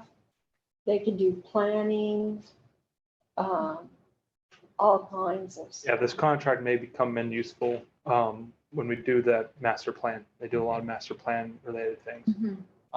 Our engineering firm, Freeland Turk, has often asked us, do we have a master thoroughfare plan because those become important in development agreements. We could have. Oh, as long as you doing guys that, are- or Bureau Veritas has that with, Yeah. basically covered in the scope of this too. Bureau Veritas looks like they would be cheaper. Are you guys, my bottom line, you have, y'all have to work with these people, y'all are satisfied? I'll go ahead and make a motion. Make a motion to accept the BVNA 2023 Standard Professional Service Agreement. Okay, we have a motion. Do we have a second? I second. Okay, we have a motion and a second. Is there any more discussion? Yes, so on the health services, what I'm reading is like, we would call them to come in and do the inspections, like on Taco Feliz, and so when are the inspections gonna start? I guess we'd Is have it to just work like- that out. Start doing those. So that's the thing, we have no fee structure to bill them for doing it either, right? There's no licensing fee that says we have to do a quarterly review with any of these businesses at this point. There's nothing on the books right now. Nothing. But what you're alluding to, that there should be something potentially like that. In the future. Or lead to There- that. There could be. Or it becomes because we right now have what, 4, 5 operating food establishments now. If the city gets a complaint, the city could always, on its own, call for an inspection. Mhm. The inspection costs aren't astronomical, so it wouldn't be a huge cost to the city, but as the city grows, it's something we probably want to look at, or if we want to be proactive with annual.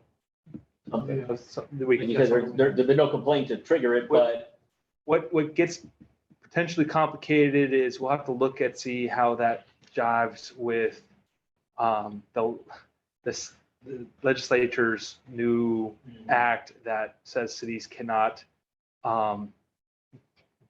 deviate from a state I heard about that. act. So this health safety code, I believe, is one of those that falls into this health safety, HR, construction, a bunch of codes that got wrapped into it. So it's likely that this could be preempted and we could only do what the state law allows us to do up to that limit. It's going to get tricky is whether we have an ordinance on the books or not that mirrors state. I don't know. So it's something we'll have to look at once we learn more. And TML has put out some initial, I don't even say guidance, but notices. And we'll get more guidance over the next year and as it becomes more fully realized what the liabilities are. I would just hope that, like if we're doing this, and we're being proactive in doing it, that an ordinance is created and that we are mirroring it, because then it becomes like another, well, there's no signs for it. You know what I mean? So I just think that there's a lot of instances in Martindale where we have that going on. Yeah, and one of the things that comes to that is our police can write tickets against a state statute violation, or, criminal violation or traffic violation.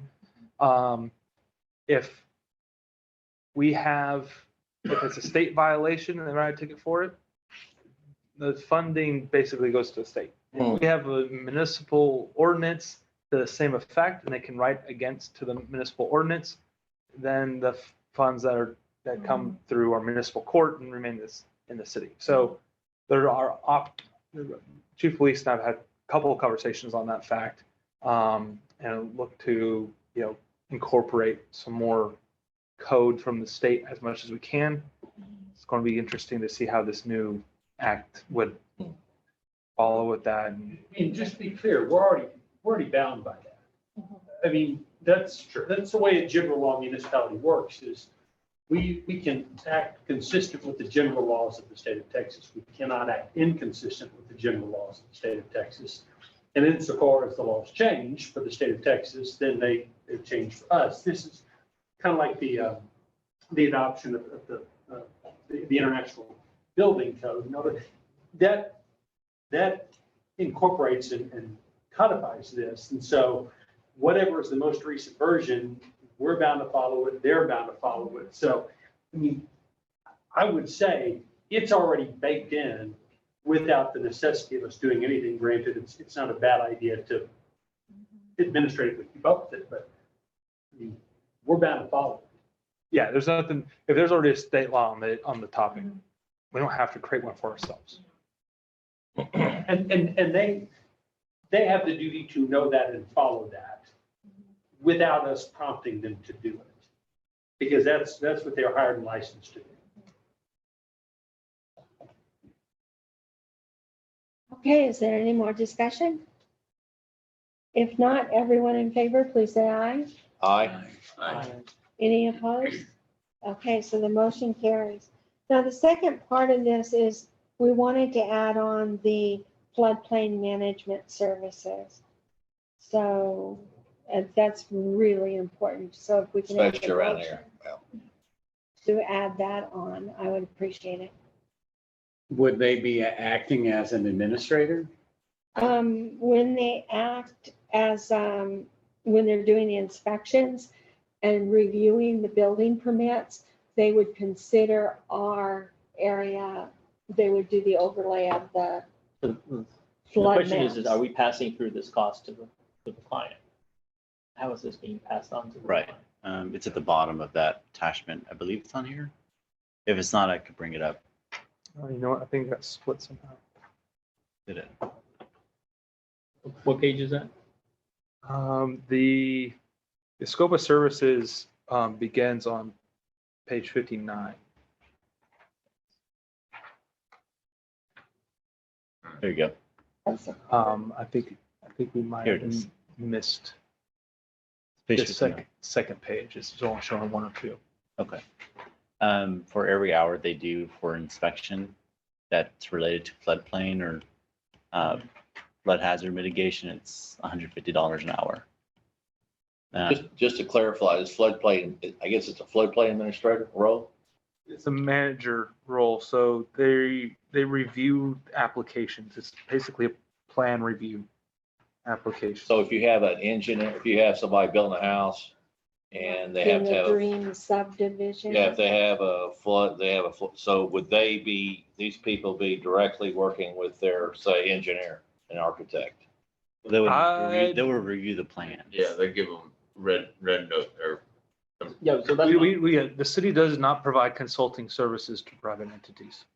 They can hire their own consultants. What we do is review their plans and approve. So they would go with an engineer or what architect, Yeah. submit it to us, and they would review it and say, hey, this is good, bad, reject, whatever. Yeah, and if it's rejected here, This is the reason why. What are Kinda they basing it off of? I mean, to what code are they? The provisions of the flood insurance program, Texas Flood Control Act, and our own local. And our ordinances would be in there also. Okay. My ultimate question is, if they go and we obviously incur, say, $150 fee, how are we collecting that from the client? What is the mechanism? Because we keep talking about this, there's this disconnect sometimes. So I'm like, where do we need to fill? Have to update our. Exactly, that's what I'm getting at. I know we talk about this, there's this gap, and you're now saying the city's gonna incur a higher cost or a different cost. How are we gonna collect that? Yeah, so it goes back to the permitting fee structures we need to adjust, and how we do permitting in the city. Could that be involved with the tap fees too? Combine it all for fees? So what the way that in a paper-based process like we follow now, it's a little difficult to do this. But if we went to an electronic permitting process, it's a little bit easier. Sorry. Basically, the plans are submitted prior to payment. The plan reviewer reviews the plans and sets the fee according to those plans. And then nothing moves from that point until the fee is paid. And once the fee is paid, then the permit's issued. If we are able, you could have, by using a single agency to do all of it, they're able to assess those fees comprehensively. So somebody submits a plan, the plan reviewer, Veritas, will look at this for floodplain management issues or not. If there is a floodplain management issue, they'd add the fee for $150, maybe, for an hour plan review. And then they would add on whatever the other fees are. We'd build the, And that would be, they would develop that cost, and we learn that cost, we pass it on to the. Yeah, we don't give them a applicant, certificate and of then occupancy gotcha. until all fees. That process gets expedited when you're using electronic-based systems. We've looked at that. But we're, under the paper system, the best way that we'll likely be able to do that is by having checklist on the application itself. That's some of the things that Adrian's described. Are these guys? Historical commission checklist, floodplain checklist, all these things. What sewer tap? On the last thing above fee schedule, it has base flood more than 1 foot. That's their standard, but I thought we developed another standard of 2 feet in our ordinance. If you read the second bullet, it talks about when the base flood elevation data has not been provided.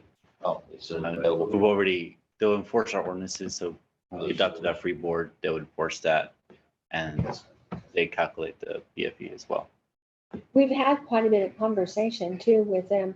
They were not as aware of our ordinances as we would have liked, and I think that's going to change. Okay. And are they gonna do all permits? Or just, are we gonna use them for all permitting? When it has to deal with construction, yes. And is there a dollar threshold or is there a? No, the reason why I was hesitant was there's also like zoning applications and things that we probably wouldn't use them for, at least not initially. But if you're doing any sort of vertical or horizontal construction on your property, they're likely going to be involved in some capacity. Someone wants to put a dock on their back of their house. I got a permit for that. You, Mike, and your shenanigans. Yeah. After they issued you a. I'm probably the only person that's ever got a permit for Put a it. dock in the back of their house right now, and they would have to, in thery, get a permit. And would they get? Don't get into that subject. If the city council approves Pass, us go. to proceed with this contract, they would. The requirement is that anybody building a structure in the floodplain or installing a structure in the floodplain. Floodway. Even. Floodway, the flood hazard area, I should be more. Fair enough. The flood hazard area has to have a plan review with the flood damage prevention ordinance. That's where this would kick in. Any structure, Yes. That require the permit. That storage sheds, gazebos. it's defined in our ordinance. And so some of those things are different sizes, I think, are handled differently, but I've had Mike go out and we measured at 6 feet for a storage shed that. Okay. Oh, Okay, do we need to make a motion on this? Yes. Go for it there, Nick. yes, sir. You did such a fine job the last time. Thank you, thank you. I'd like to make a motion to accept amendments to BVNA 2020-0204 professional service agreement to include floodplain management services. Okay, we have a motion. Do we have a second? I'll second it. There you go. Okay, so we have a motion and a second. Is there any other discussion? Okay, hearing none, all in favor, please say aye. Aye. Any opposed? Okay, so the motion carries. Okay, so we'll move on to chapter 93 of the Parks and Recreational Ordinance. We had I've got a few points here I need to break up. okay, We need to put in there, it says glass, it needs to put styrofoam. Also styrofoam. Where's that at? Bring it up there, sir. Just glass, styrofoam.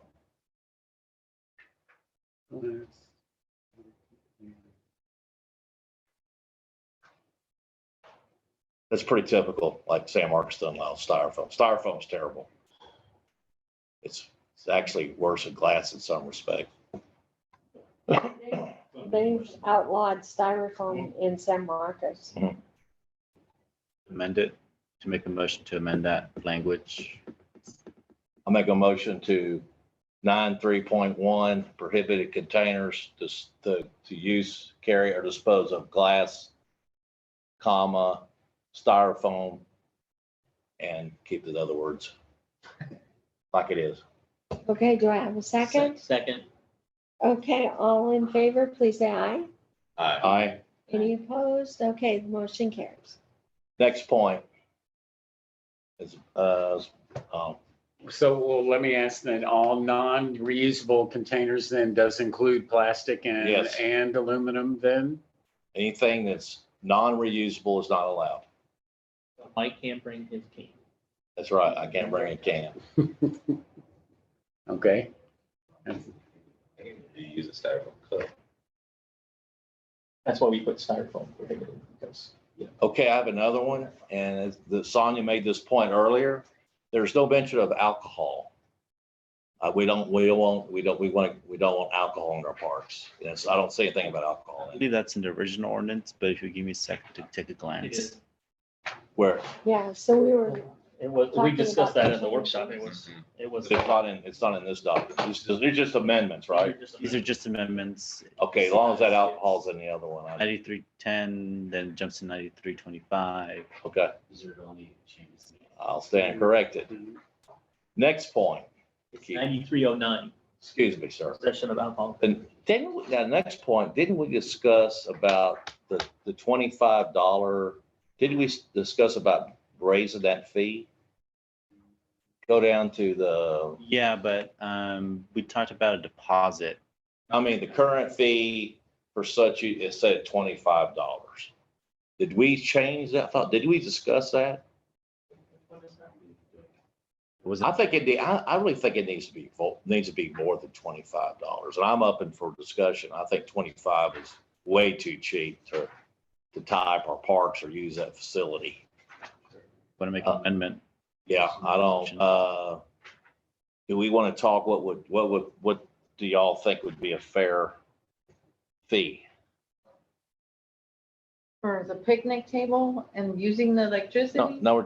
Well, as far as groups, we're not talking about people just going down and using the park. We're talking about they're having a party, an event. Are these residents, do you want to call residents get a discount, non-residents? I mean, That's a tough one, man. But like, I mean, what are they actually renting?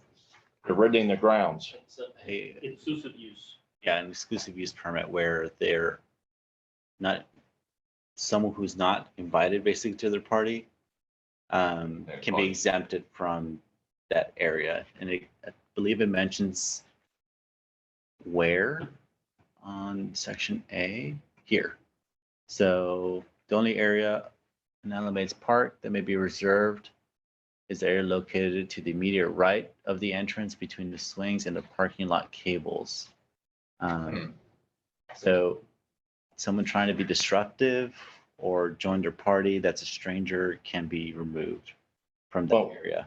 I'm talking about the fee. I'm talking about the fee right now. I believe if Sonia was asking me the question. Oh, I'm sorry. I thought we were still discussing the fee. No, I just don't see how that would be enforceable. Like I could see if we had a little pavilion or a concrete pad or like something like that, or there's nothing like a kid could be playing with somebody else's kid Yeah, it's or pretty broad. like, how is it gonna be enforceable? There's a language about disruptive conduct. Yes. That issue was brought up at the workshop. I mean, Yeah, I didn't come, but yeah, I mean, I think for what it is, and then if they're paying, here it is. if the party goers are paying for parking, are they paying for parking as well? Now, let me clarify. Let me answer your first question, Sonia. Oh, sorry. 93.06. This is where that exclusive use permit comes up again. Intentionally or knowingly interfere with, disrupt, or prevent the orderly conduct of any exclusive use permit. It's basically protecting those who get the permit from intentional or knowingly interfering with their event or being reckless in their general area. Does that help answer your question? Mm-hmm. Who do we call for this? That's 911. Our The local, non-emergency dispatch number that's on our homepage or website. I could get back to the $25. I just want to have discussion. sure, if you want to make an amendment. Now, I want to try to be fair. Now, first of all, I want the locals, the citizens, definitely get a discount. Or, people that don't live in our city limits should pay.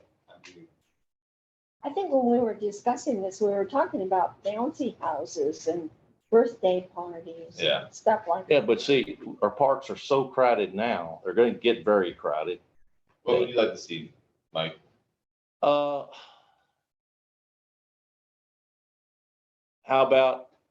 about if you're a local, if you're a citizen, $25. If you're out of town, $100. How do you enforce that? The input there, a permit with your Well, we have permit. to Come to city offices. Yeah, get a permit. You know. So how many exclusive use permit requests do you get on a monthly basis? Let's start with that again. Annually, maybe two. 2 a year. Cool. It's really not an issue at this point in So time. that's why the $25 is. Are they local usually? Yes. Well, how about we just keep it 25 and then if you're non-resident, it's $100? Are we gonna adjust it? I think it's just because of 25, you're saying for the electricity, right? Mm-hmm. For the, Yeah, And before it administrative wasn't, time. it wasn't clearly established back then. If you look at the crossed out section, we didn't have a number to go off of, so we had to create a number. Yeah, why don't you just make it 50 all the way around, so you don't. Well, we need to give the citizens a break. If they pay taxes here, they should get a break. I think 25 for a citizen, non-citizens, call it $75. We're gonna be paying for the parking, all the non. Well, I think if you're a non-resident, you pay more. That's my opinion. but see, it kind of defeats the purpose because like, say if you have a gathering down there, say if somebody wanted to have a vigil or somebody wanted to have a memorial, or if somebody wanted to have that, that's a gathering, isn't it? Look at I mean, special. but technically by the law, you can gather in public spaces. Yeah, this is exclusive. That's the only thing that's different. You don't have to get a permit to have a bunch of people over to the park and grill out on our grills. Yeah. This is if you're trying to exclude the space, Yeah. bouncy house or something like that And from somebody- other people's enjoyment. Somebody would do like Texas Parks, go put the little receipt up there reserved for somebody or whatever. You cannot use this space, say if somebody reserves it. Yeah, or if they have the permit and somebody's in their reserve space, they can contact the city and the city will But how would a force their person permit. know that they were in the wrong space? I think, Mary, I think you wanted to comment about the Kite Fest, right? Nonprofits. Yeah, we could do non-meeting. I mean, you do have to come through the city offices to get the permit. Yeah. And then the determination can be made. Well, I'm gonna make a motion that we go, current fee for such use is $25 if you're a city resident and $100 if you're a non-resident. Yeah. This is between us. Well, we've got a motion on the I got a- table. got a Do I have a motion. second? Seconds on that? I don't like $100. 75. Okay, but I think also. Before we can discuss I- it we gotta- further, we have to have a second. And if we don't have a second, it just dies. You said 75? No, I said 100. It's gonna die, it looks like. The motion was to have 25 for resident, 100 for non-resident. I could see that, oh, well, we can't discuss it yet. So if we don't have a second, then that motion dies. Sorry, Mike. I don't feel bad. I was put up for auction for a day years ago and started. Okay. Down to. Change my motion. The current fee for such uses is say 25 for a resident and $75 for a non-resident. Okay, so we have a motion on the table. Is there a second? I will second it just so we can get to the bloody discussion. Okay, You gotta, okay, there we so we go. have a We have motion a and hand a raised in the second. back. We have a motion and a second. Now we can Now discuss. proceed. I want to say though, one thing about the location of, we mentioned the area between the swing set and the cables in the parking lot, though I think we should also have areas of the park that could be used by people that would want to rent it for like an art festival, a music festival. I mean, we're really limiting ourselves in the description of where we're charging to only that small area of the park, when in the future, we may see a lot more activity in terms of art festival, music festival, wildflower festival, or whatever. Why are we just limiting? Once we finish this motion, you could make a motion that we not limit Oh, the so area. we're just talking about money now then. We'll finish that Right now, motion. we've never had another request other than for this Okay. purpose either. That's the other Yeah, one. and then you can make a motion that Okay, we not limit it. okay. Is there any more discussion about the fee? Yes, sir. So I'm just want to throw this out there. I live on Westford Road and I'm on the county side of Westford Road. So by your proposal, I'm paying the non-resident portion of it. However, how are you going to enforce that? My address is a Martindale address, even though I don't live in Martindale, I don't pay Martindale taxes. You look at my driver's license, it says Martindale. You look at my car insurance. Yeah, but we look to see if you have utilities. it says And if you Martindale, don't have utilities, we know that you don't live in the city. because I'm through Martindale Water. That's Not not, in the city, not in the city. That's not the city, that's the water. Come into our city limits, you get a discount then. I just wanted to throw it out there because. it Yeah, wouldn't we be would fair. know. Depending on how it's approached, it wouldn't be fair to the residents and non-residents to have non-residents writing on a resident fee. So it wouldn't be fair to both sides on that. So I just wanted to throw it out there for consideration. What if he's getting garbage though, and he's paying the garbage? He's not getting garbage if he doesn't live inside the city. Oh, okay. That's why we ask for utility bills when we do the citywide cleanup. Okay. Okay, so, the motion on the table is to charge $25 for residents, $75 for non-residents. All in favor, please say aye. Aye. Aye. And all opposed, please say no. No. Okay. Well, 3-2, the motion does carry.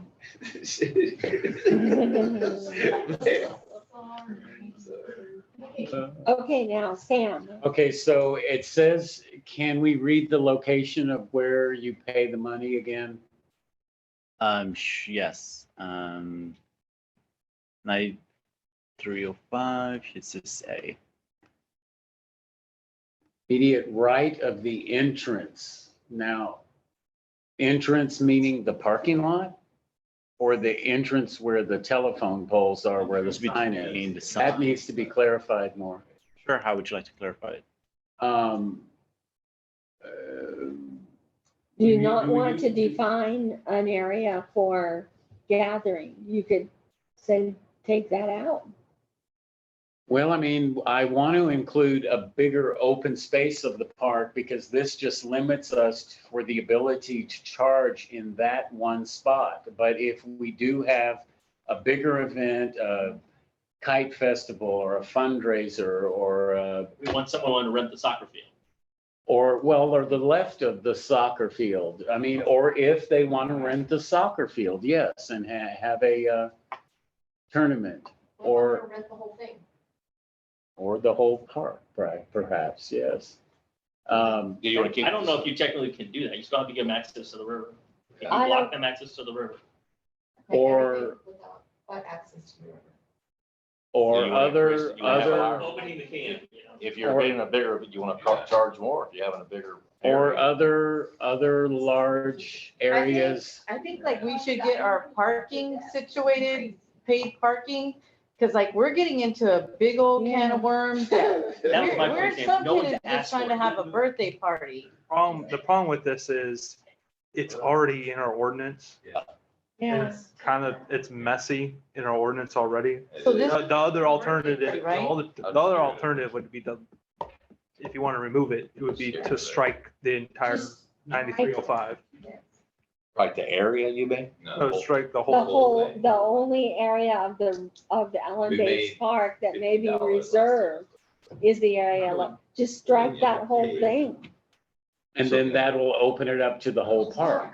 But then you're gonna have big crowds there. You might obstruct other people from using the park. Listen, we had 2 people last year do this. And I know it might come up in this. It's gonna come up again. So, I mean, I'm just saying, you're gonna have half of Allen Bates, you're gonna have, Once we have an issue out there, then we'll bring it back up and then. hey, That's, Like, we don't have a battle of the slides out there right now. And I'm just saying, it's already in our ordinance.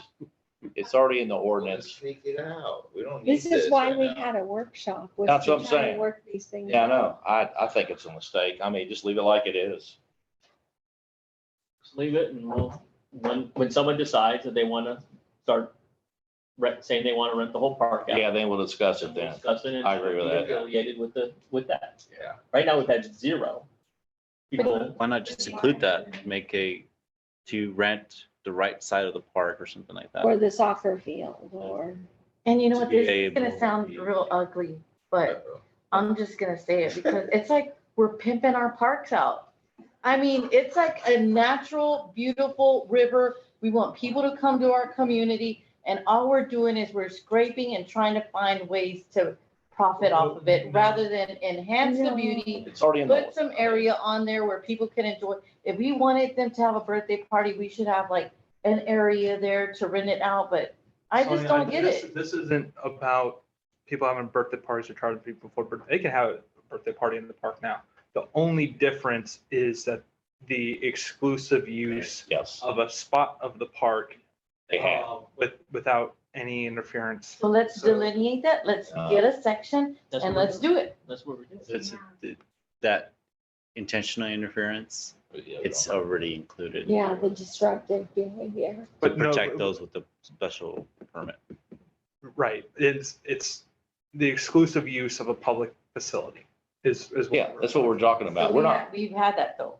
We've had it. yeah, but we're talking about The people. problem is, we've never had a fee defined. It just shall be set by the city council, and the city council never, from our understanding of I research. think it passed, right? 25 residents, 75 non-residents. And so if you want to put a bouncy house in there and make sure no other rats come in and interfere with it, and then you're liable for someone getting hurt, you go down, get the bond or the insurance bond, and you pay them whatever fee, $25 or $75. And then the other rugrats that come up and say, sorry, this is for this group only, and you're protecting yourself. And that's the thought process, is no one else is getting hurt on stuff you bring into the park. Because we're liable potentially, and more importantly, those people bringing the equipment in are liable. This removes that a little bit. So, and they don't want anyone else interfering with them. Good option is not do it at all. Or not charge at all. But council already voted to charge. I think it's fine. I don't think we need to mess with it. Yeah. Go on the next one. And just a point on that same ordinance. At the workshop, we never really got to a clear answer on certificate of insurance, about the amount, what kind of liability. Yeah, we never, yeah, you're right. I don't know. Yeah, what is normal? It's normal, $1 million. $1 million, It's right? normal. Yeah. We get a motion to have that to, That's gonna be hard for an individual to have $1 million in liability. Yeah, I I mean, can't. most people have 50,000 or something with their car insurance. Well, our building permits are $1 million. Are they? Yeah, but that's you not can for a require the city. contractor to have that. Yeah. Right, this is for a bounce house, Yeah. Yeah. for a birthday party. Because you're not, Is it I most mean, general most people don't liability? have $1 million of liability attached to their homeowner's policy. We think. This would be What's your input? a rider for a single event. We don't have liability. It's a special event. I mean, it's a governmental act, so unless the city's expressly negligent and knows of a shard of metal or a exposed electric wire, you can lease city property. If you maintain it in reasonably good condition, you're covered by governmental immunity. And why can't they just sign a Okay, so waiver? then we can just amend Delete. it out. I mean, just what does council want to do? I think they sign a waiver. That'd be cool with you, bud? Want to sign a waiver, that's fine. long as we're covered, we won't get sued. I mean, I've said it many times over the time I've practiced law, there's nothing in the world that keeps people and stupid lawyers from filing stupid lawsuits, but, I can't believe you said that. you know, but I mean, it happens. But I mean, you have to rely on the law as it exists, and owning a park and keeping it in reasonably good condition. Someone gets hurt, I mean, you don't incur liability for that. You have to do something that is expressly dangerous or know the dangerous condition and perpetuate that. My understanding is park's a pretty good one. What is this under B? So you'd recommend just taking it out? I know. Yeah. The waiver? $76 for the $1 million. You can. You actually can get Yeah. a homeowner insurance policies less. Literally. Right.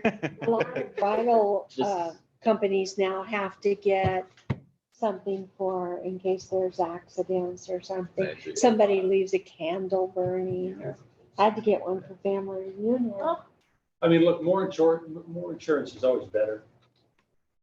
So, if you want it in there. And I got it through We my just don't, I don't homeowner. think we have specifics on what we need that insurance to be, or what's. The problem is with the requiring insurance is if you're a young family and you scrape together the money to get a bouncy house, and then we say, oh, you're gonna have to have insurance, that $76 probably means they're not gonna have. That's fair. So should we just eliminate it? Yeah, limit it. I'd say limit. If he's If you want to have them sign a waiver that says they waive Yeah. waste quit for discharge any claims that they could have against the city. Go for it, Nick. The only, you can waive negligence. The only thing that you can't waive is gross negligence. There's a big difference there. So if you want to have people sign a waiver that they agree that they're waiving any claim for negligence, that's fine. Do that too. I'll make a motion to eliminate section B sub A of 93.05. And add a waiver? Yeah, but that sounds like we need to have some language behind that. Or we Bud? spit it out. But, no, just have them sign a waivers approved by the city's, drafted by the city attorney and approved by council. There you go. And then add a waiver drafted by the city lawyer and approved by the city council. I'll second. Okay, we have a motion and a second. Any more discussion? Okay, hearing none, all in favor, please say aye. Aye. Are there any no's? No. I want the insurance. Okay. So when Second. the motion carries, Who's the second? the second was Sonia. Sonia. You want them to get their own policy? We lost. So, sorry. Okay, I don't this, apologize at all. this is gonna be a long night, guys. Yeah. Really. What's the next one? It's the ordinance. Yeah. It's the Unless whole there's any ordinance other that we went motions for through changes. before. Nick, you gotta let her read. Huh? You gotta read the whole order. What are you talking about? It was in the packet. Just messing. I was like, yeah, I was like. Alcohol's in Pass it, there, buddy. right? Alcohol's in there. Okay, I'm happy with it. That's.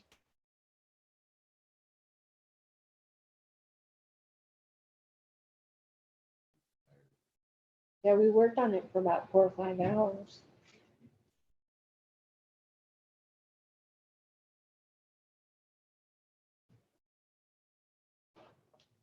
Wait, On there. on that one, on the traffic and motor vehicles, it says, it is unlawful for any person to operate or park a motor vehicle, recreational vehicle, all-terrain vehicle. We can't even ride all-terrain vehicles in the city of Martindale on the streets. Why? You can if they're properly equipped. And you're not crossing a highway of. Can you over ride 30 an miles. ATV in the city of Martindale? You cannot. Right. Yeah, but this is the park. Yeah, you don't want people trenching our parks But up. You have to That's- drive on the city streets. No, to they get could to the put it, park. they could tow it, they could put it on the back of a trailer, drop it off and start driving the ATV. Yeah, we'd leave that in there.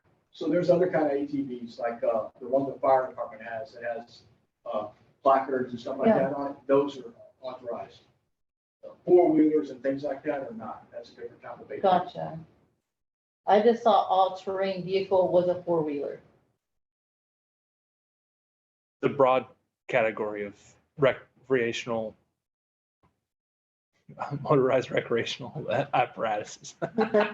You don't want to doing donuts in circles. I mean, I just don't see why somebody would tow a ATV to one of our parks and, Oh, yeah, they Take it down rip it up, man. Go to rain. It's called like razors, like a razor. It's like a little dune buggy. Yeah. so we would seriously want to encourage that at our parks? No, we're gonna. No, it's unlawful. It's unlawful. We're preventing it. We're preventing it. It says Unlawful. Awful. except Unlawful. in designated. Now, parking is restricted versus. Except in parking.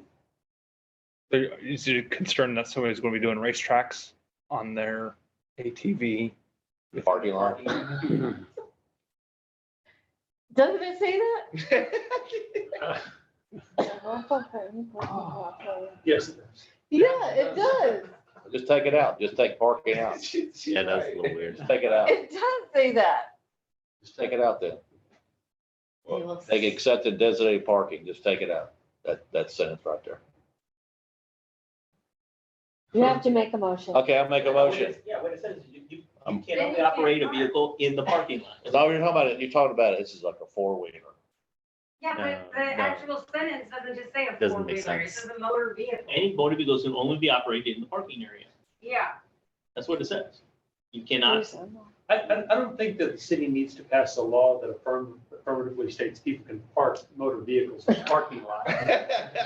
No, what it says is they cannot operate it outside of the Oh, except in the designated. I think Sonia's concern is that it says, it is lawful to operate a recreational vehicle, all-terrain vehicle, or motorcycle in the parking lot. Yes. Which, I mean, technically, if someone is nefarious enough to do that, if you want to guard against that, you can remove, like Mike said, the accepted designated parking. Just remove it. Keep it easy. I'll make a motion. Go for it, Mike. I'll make a motion. 93.08 traffic and motor vehicles that we eliminate the phrase accepted designated parking. Okay, so you cannot drive your car into a park now. No. But you're operating a motor vehicle inside of a park. That's what it now says.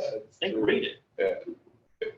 Unlawful to be in a motor vehicle in any city park. Can't park in the park, can't go to the park. Park on the highway. But parking Okay, areas that's are a restricted to persons. peanut gallery on that one, use. I think it's. Mike, did you write this sentence? Did you write this sentence, Mike? Get rid of it. Oh, my during the workshop. What should it say? It is unlawful. After, so the area that is highlighted in blue, before that, put a period. After that, licensed motor vehicles may be parked in the Thank parking you. lot. There you go. Thank you. Finally, bud. Fun. Got that? Adrian? He's like AI, just like he has it all right there. So, Mike? Buddy's conversation. Okay, I'll Put a check. period after park.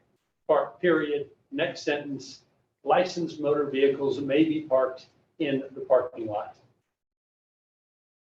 Licensed motor vehicles maybe, but can be parked in our parking lot. There you go. Okay. Happy with that? Okay, but it also says that the parking areas are only for the people who are using the park. Yes. That's true. Keep that part. Yeah. What about if that piece of land sells in Allen Bates Park where they Oh, want to stay open a down. snow cone area? and We'll there's not even we'll address it. We'll address it. Oh, say. Okay, that's all. I mean, they aren't using the park. Listen, you're going way off. That land is pending to Well, I sell. know that And they're will- gonna sell shaved ice Well- in the park. Well, it's an okay? R1, so let's just So don't let's just worry. wait and see what happens. Fence it off if you want. Hmm? We can fence off our property line if you wish. But they're gonna park in the park to go buy their snow cones. Well, they gotta get past it first. They gotta get past this. Okay. That's way, Okay. that's way down the road. They're gonna buy it, they gotta get it permitted. Yeah, they gotta get a permit. They gotta change. No, they gotta pay $10 to buy a snow cone. Oh, they gotta get a permit to sell the snow. Let's go. I made a motion. Is there a second? I'll Is there a second that. second? I'll second that. Second. Moving on. Okay, there's a motion and a second. All in favor, please say aye. Aye. Any opposed? Okay, so the motion carries.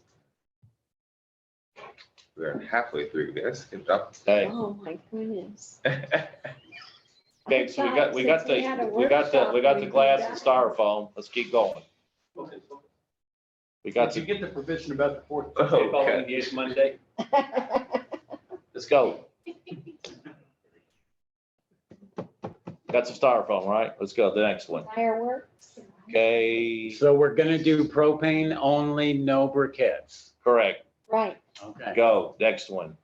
That looks good to me. What is finished cigarette? Right, I'll vote for it. Looks good to me. All right. Looks good to me. Oh, All right, Lee, y'all read it. I've already read it. I've been through this thing. But that's, that, I don't for know, a there's a person in workshop. any city Don't park trust to anybody. hunt, farm, harass, Don't trust Adrian. you can't fish in the park. Only where it's prohibited by a sign. Do we have signs for that? So you can fish. I feel small. We don't want signs for that. But would, an area where we might not want fishing is a high trafficked area where somebody could get hooked. Yeah, Oh, natural selection. like down at the Skull Bridge. Well, Sometimes you council- have these fishermen. Well, the council indulged me real quick. Answer for. Go ahead, bud. We're losing city council, you guys.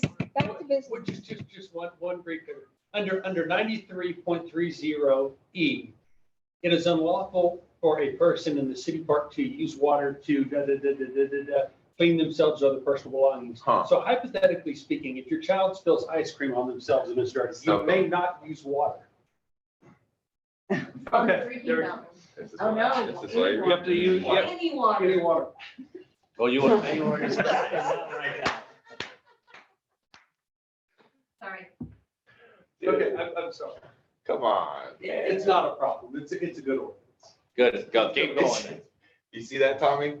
You better remember that one. You happy, Tommy, you happy with this? Tommy, Tommy, you gotta come in here. You're gonna be enforcing this stuff. There's gonna be a quiz You're later. gonna be enforcing this stuff. You'll get a line at the door. All these people are getting Looks good. warnings. Yeah, me too. Go overnight camping. Is there anything in there about bringing garbage from the outside? I would just like to mention that this was included, just wasn't highlighted or changed. Maybe remove, cited, and stored at the owner's expense. This is for abandoned vehicles. And then the penalty. Is there anything in there about bringing garbage, household garbage? I think right above it is unlawful for any purpose to ban and store a vehicle. No, that was already in the ordinance before. There's something in the ordinance before about. Already before. I'd like to have something in there about bringing household garbage. It's constantly happening to where household garbage is being put in our garbage cans. Actually, let me do a quick. He knows everything about those parks. I know everything about the Yeah, garbage cans. They're constantly bringing household Is that garbage. in our ordinance? Is that our other one has, I agree with you, Mr. Flynn. 327, it should be unlawful for any person to throw, deposit, place, or drop loose paper cans, plastic bottles, sacks, boxes, cloths, waste materials of any kind or rubbish on the ground within any park. It shall be unlawful for any person to place or deposit any garbage, trash, or refuse that was not generated within a city park in There you any go. of a city park. Okay. You happy with Thank you. that? Yes, All right. yes, that's good. Okay. Okay, We're not gonna do anything with that. can we have a motion to pass this ordinance with these revisions? You're up, bud. You're doing such a good job. You're next, man. No, you're doing such a good. Come on, Sam, you're the park guy. Yeah, Okay. Sam, you do Sam, it. do the I paragraph. make a motion to pass ordinance, park ordinance, Chapter 93, Park and Recreational Area Ordinance, on June 15th, 2023. I'll second that. Okay. So we have a motion and a second. All in favor, please say One aye. more discussion? Oh, yeah, we got to discuss. I don't think we need any Okay, more. good. I accept it. Aye. Any opposed? No. Okay, the motion carries. Did you say? I- Better watch out Okay. when you clean your kids down there. Okay. Okay, what we got next? No, we're not done. Come on. Okay, 3.3. We need a motion to deny or accept modification to the American Rescue Plan. Okay, so we need to explain this a little bit. We had an expense that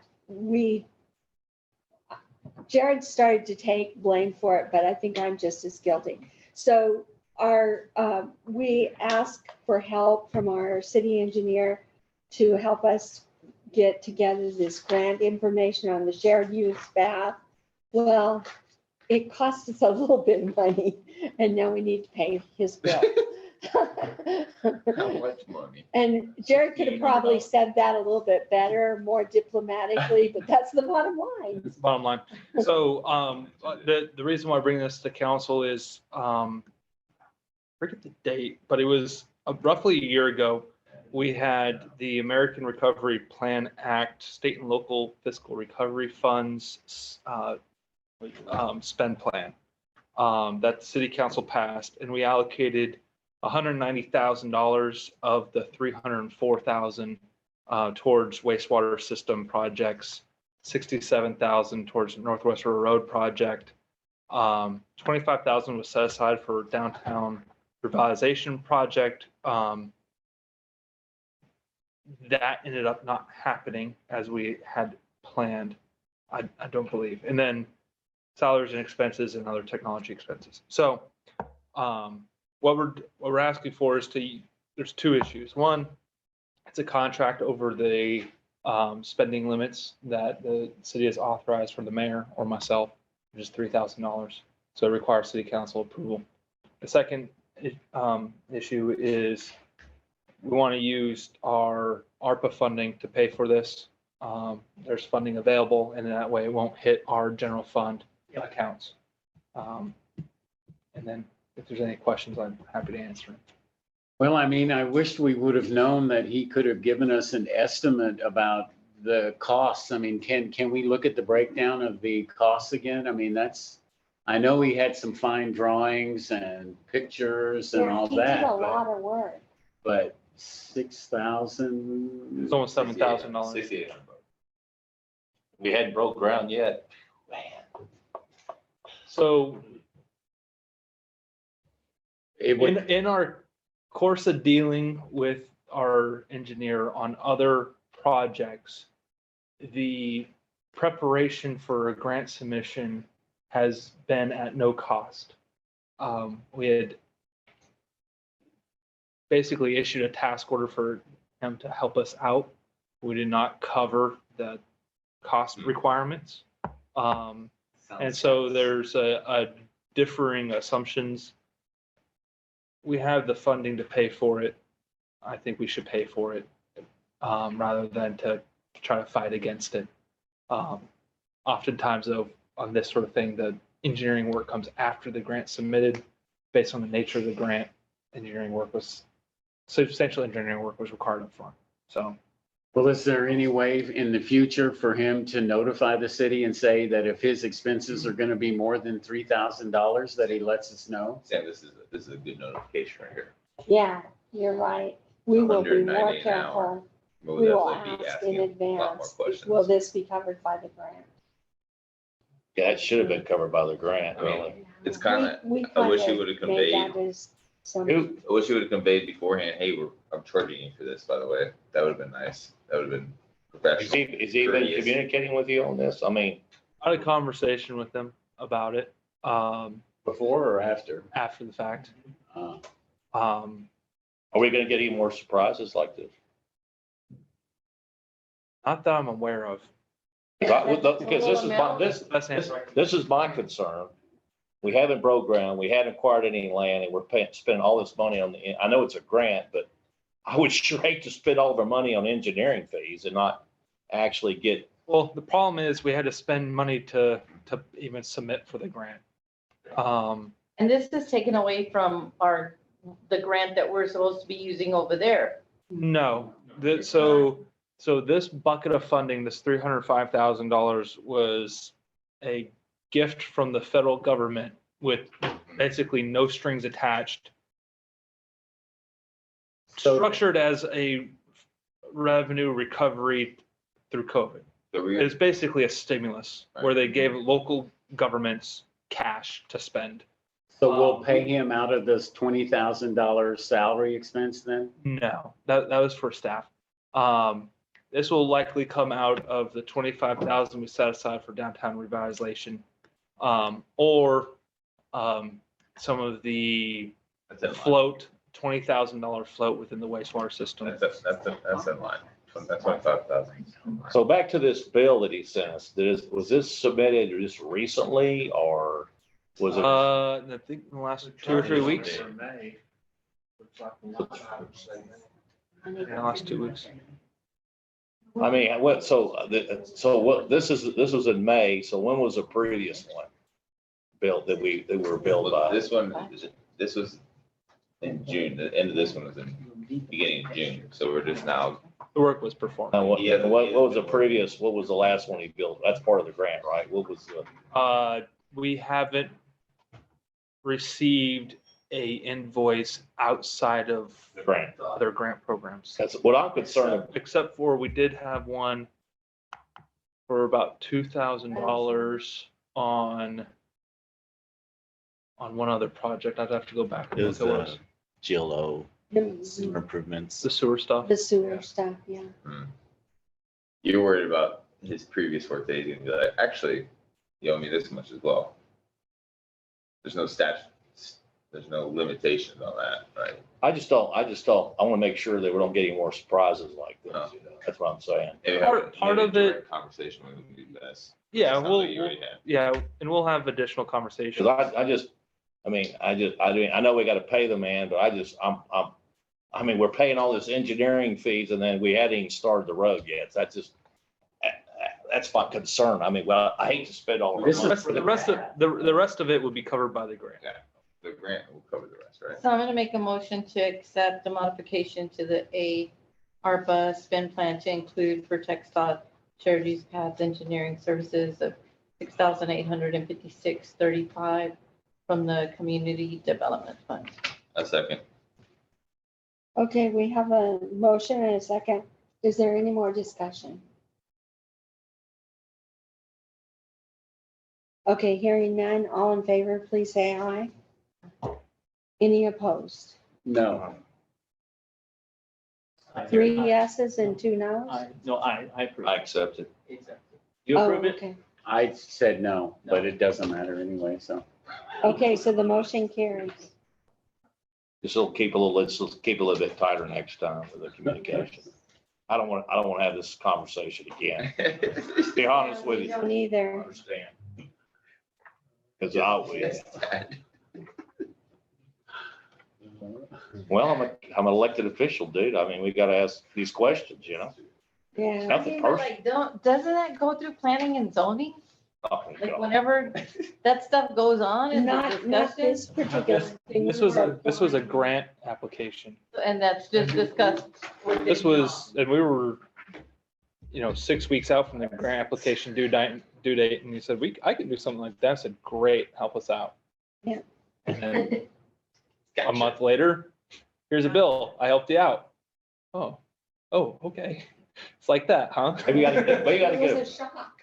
maybe we ought to make sure, get up front. What are you going to charge us for this? You know? Well, when we did the Northwest River grant, which he started like years ago under Mayor Gavinny, I mean, all of that time that he spent, he didn't charge for until we got the grant. So let me And so confirm. it was not really, it was logical to think that it was going to work the same way this time. Okay, but let me confirm this. So this is for the sidewalk. the six. The So, shared. so we're use gonna, plan. so we don't even know if we got the grant. We won't for. I might have to change my motion because if we don't have, okay, if we should not pay this until if we get the grant. The But the we'll work that come was back. performed, the value that it adds to to City of Martindale is we now have plans developed that we can submit for not just this one grant opportunity, but potentially other future grant opportunities. And we do have a set of plans.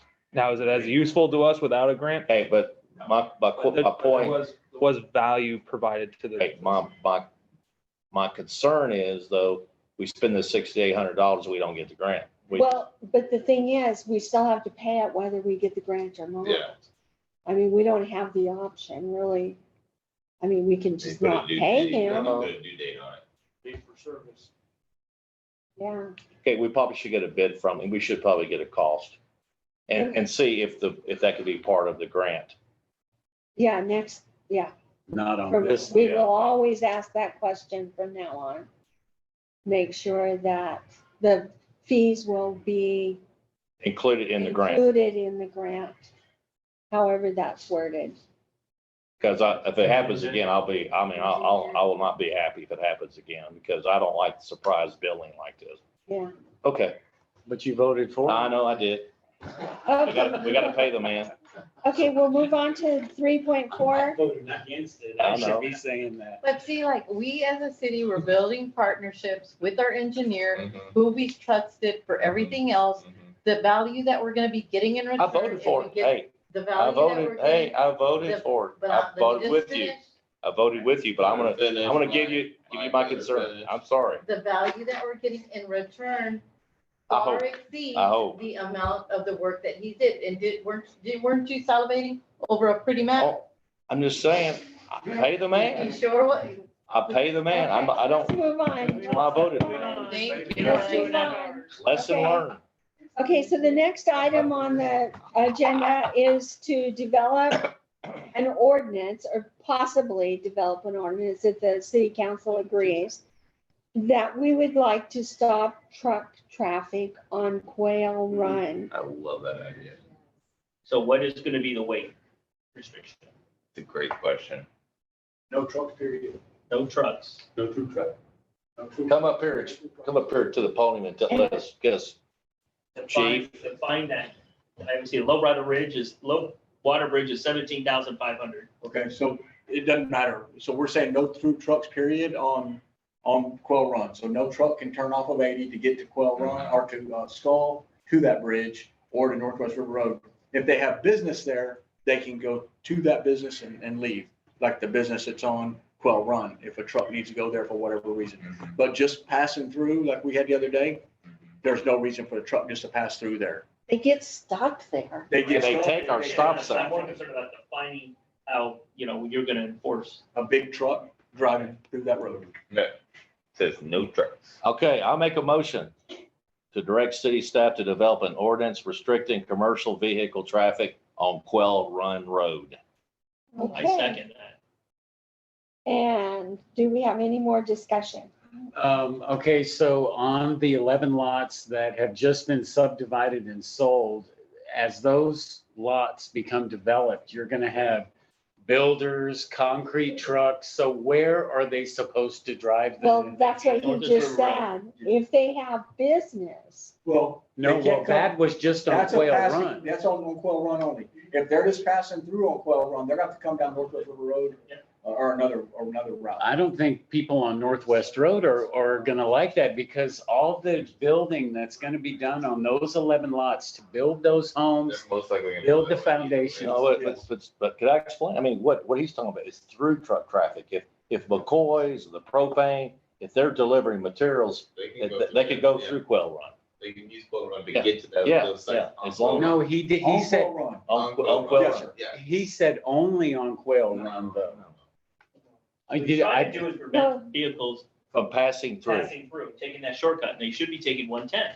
They should. So- Show that picture. So what's happening right now, there's about, I think the mayor told me right now, the bid to fix that end of Quail Run and Northwest River Road is about $8,000. The more the trucks drive through there, and it's probably about $200 every time they knock Can the you show stop, the picture? yeah, knock the stop sign down. Show So the, every time they turn, it's impossible for those big trucks to turn right there without taking out that stop sign or eating away at that, and taking that, that adjust, side of that. and the road. curve too. It's gonna cost us a ton of money in the future. So how are all the construction McCoys and the concrete trucks and all that, how are they gonna get to those 11 lots on Northwest Road that have just been sold? How are the construction trucks Well, going to get Sam, there? they can go there. It's just, you can if you have a specific point of access, but if the access to the road is merely designed to bypass. Yeah. But you can't restrict someone from Delivering some delivering, Yeah. going to. goods or lumber or Like, anything. even if they're going to. There you go. Look, The housing development, like, River Ranch, if they have a specific reason that they're going there, and that's what that guy was doing, he was building a house. but he's, So we wouldn't have been able to ticket him for that, but if he's just using it just to get over to 621, then we could. that's what he was doing. Our skulls are, Former prison, you have to have legitimate business on that property. exactly.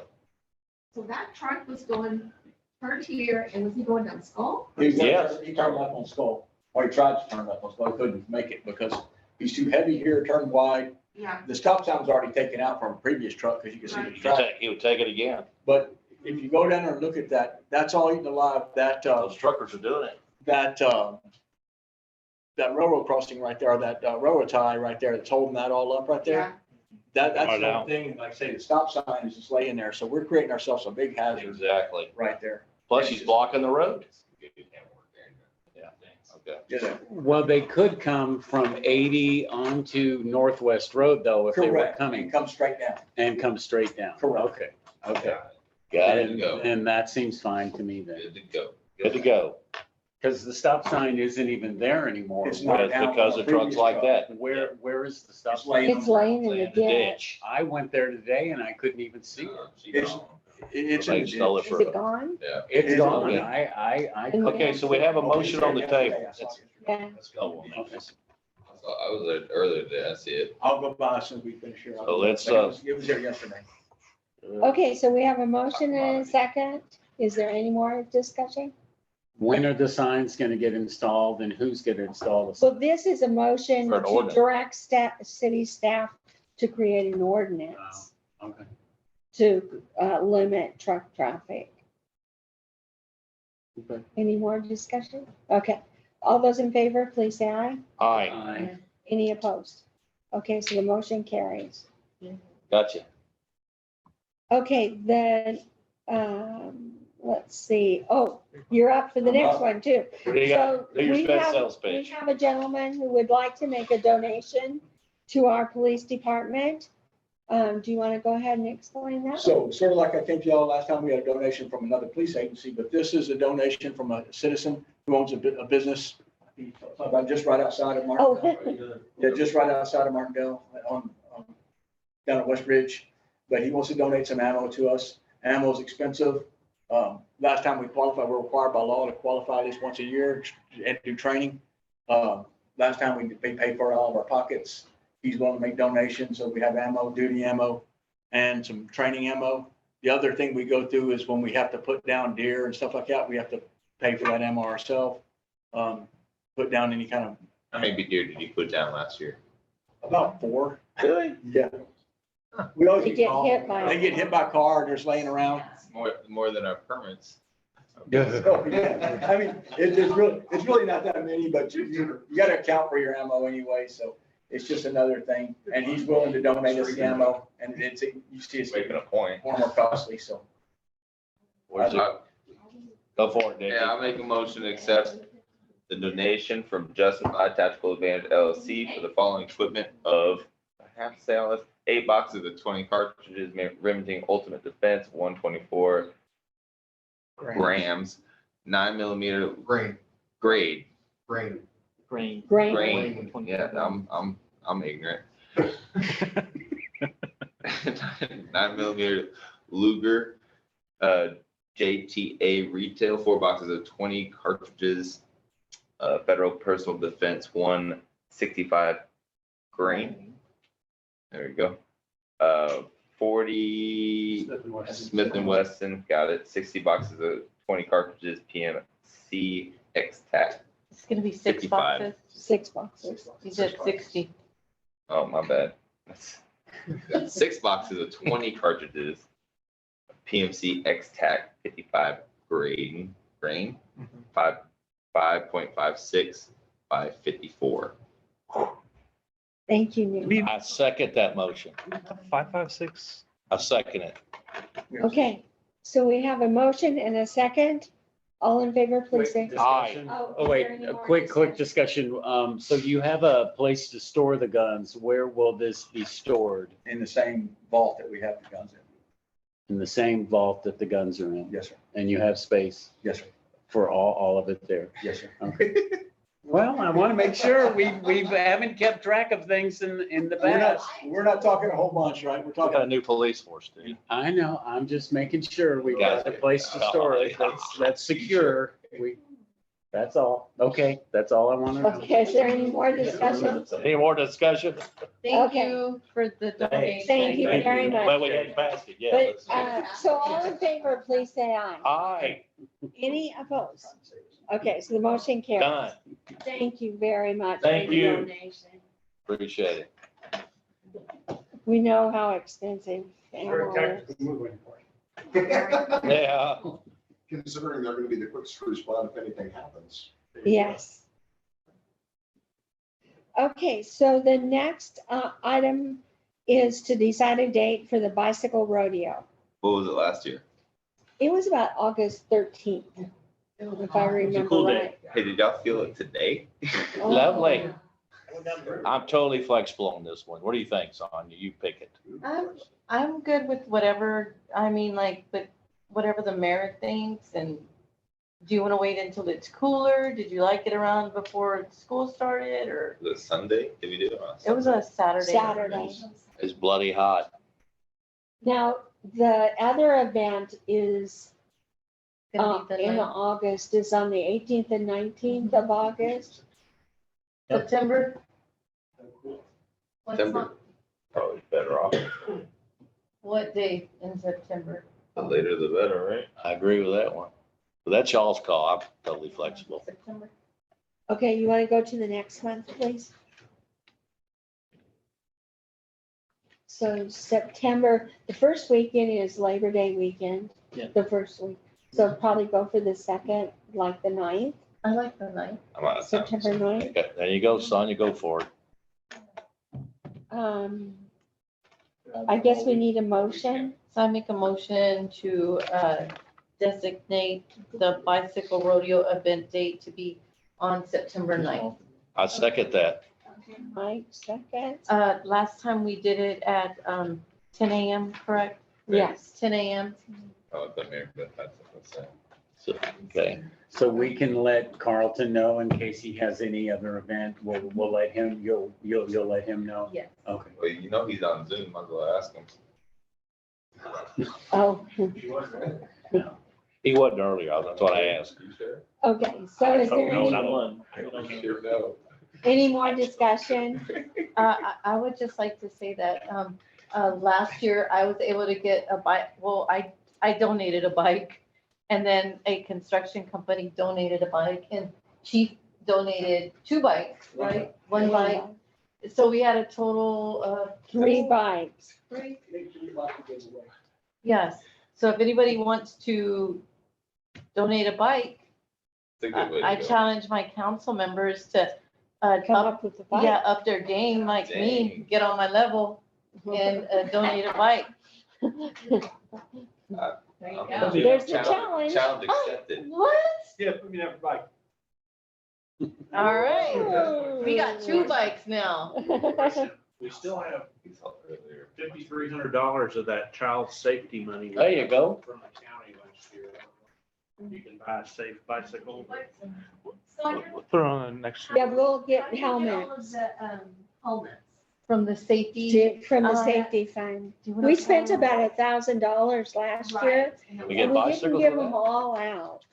But we're hoping to have more kids this year. If we start advertising, in the next month or so, maybe we can have, I mean, I'd More. like to give a bike to every kid, but definitely the helmet is the most important thing. yes.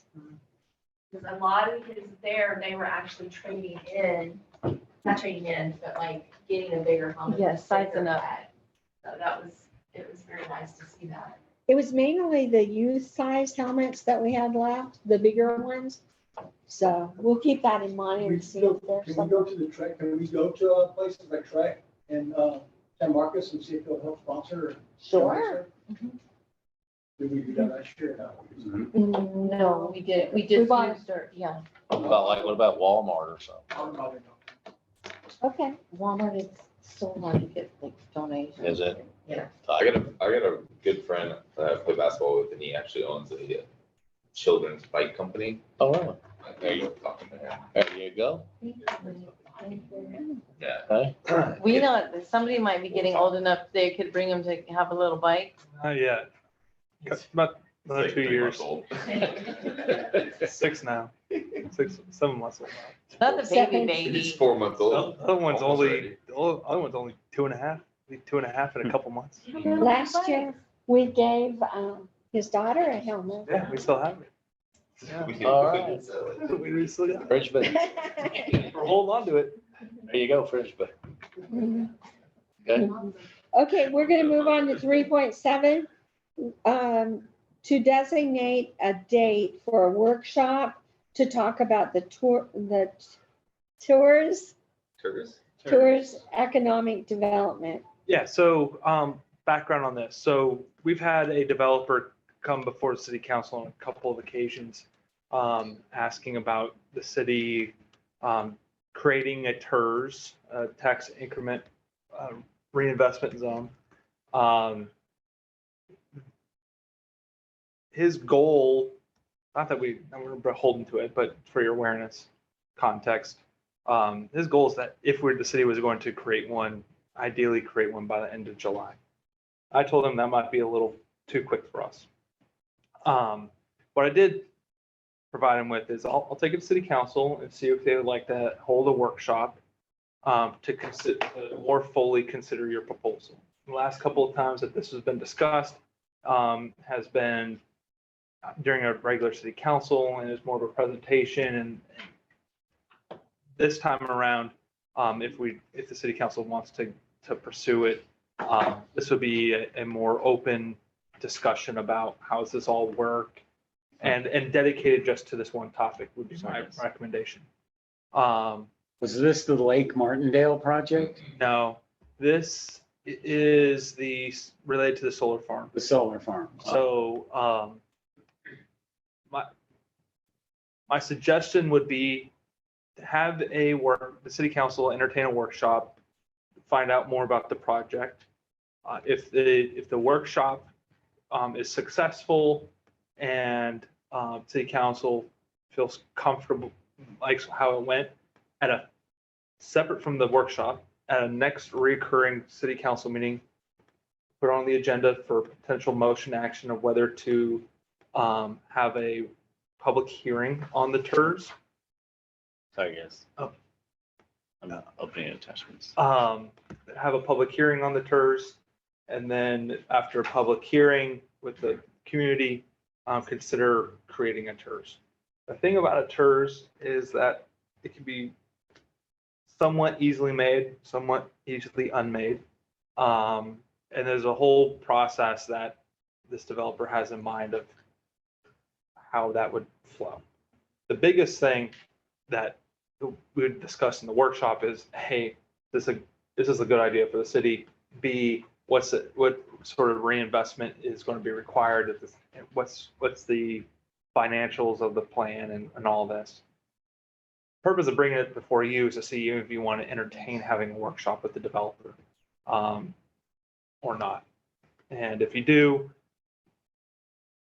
if you wanted to accommodate his request, probably want to have that workshop sometime in the next 2 or 3 weeks. But you can make it on your schedule, right? So for discussion. And Can we have the workshop without having the developer there? Because it would be difficult because I don't know if I'd be able, or Adrian or Mayor would be able to answer all the questions. Yeah, we probably need the developer there. a very complicated. Yeah, process. yeah, I agree with you. Well, if we can set up a time limit, because that's very long-winded. I mean, I don't want to spend hours and hours on it. I mean, if we, of course, we don't know how much time it would take, but that developer tends to be very long-winded. I would plan for it to be at least 2 hours. Yes.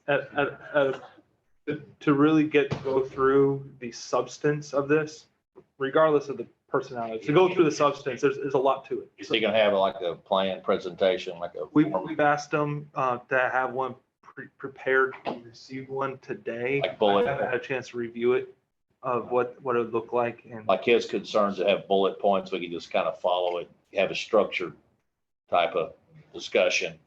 yeah, we can. That way we won't go on and on and on about other Can we things. get it read ahead? That'd be good. You'd almost have to. And I've asked for those, and I was hoping to have the read aheads of his proposed workshop presentation reviewed in advance of this, so I can give you a little bit more of a view on what's going to be included. But he just sent them today, and I haven't had a chance to Late review in the them. afternoon. Yeah, too. so I'm So if it's in- happy to send what he sent. I just to your email for your individual review, for that to you. I haven't had a chance to review it or provide feedback to him on what things might also need to be included in the workshop. dates in the month. In the month, so, if we want to, I don't know what work schedules and what people's personal vacation plans are, but if we want to look at, upcoming Thursday or upcoming Saturday mornings, or maybe even Tuesdays. Can you put up the calendar, Adrian, Of course. I think please? for me, the next couple of weeks, middle of the week's gonna be better than anything, because my sister just had a baby, I'm gonna be going up to Dallas quite a bit. Congratulations, Uncle Nick. Uncle Nick. You can throw the E at the end there. Huh. Nikki's, that's gonna be.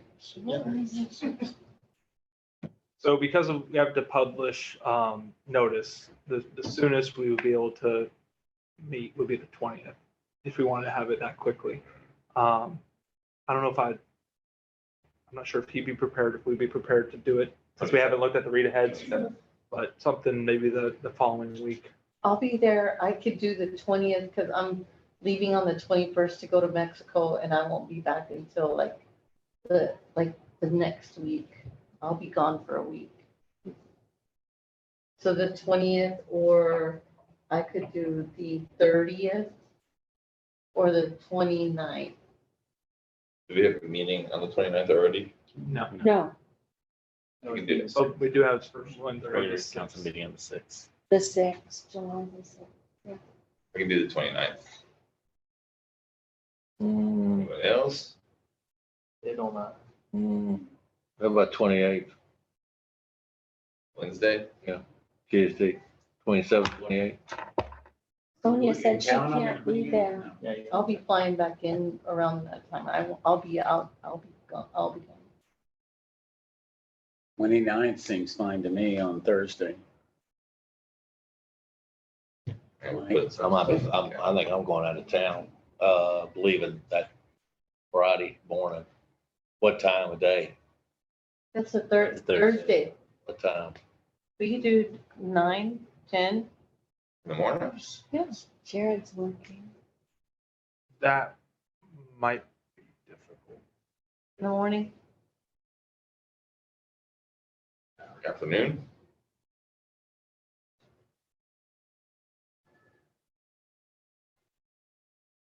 Man, we're missing a show out there. I like it.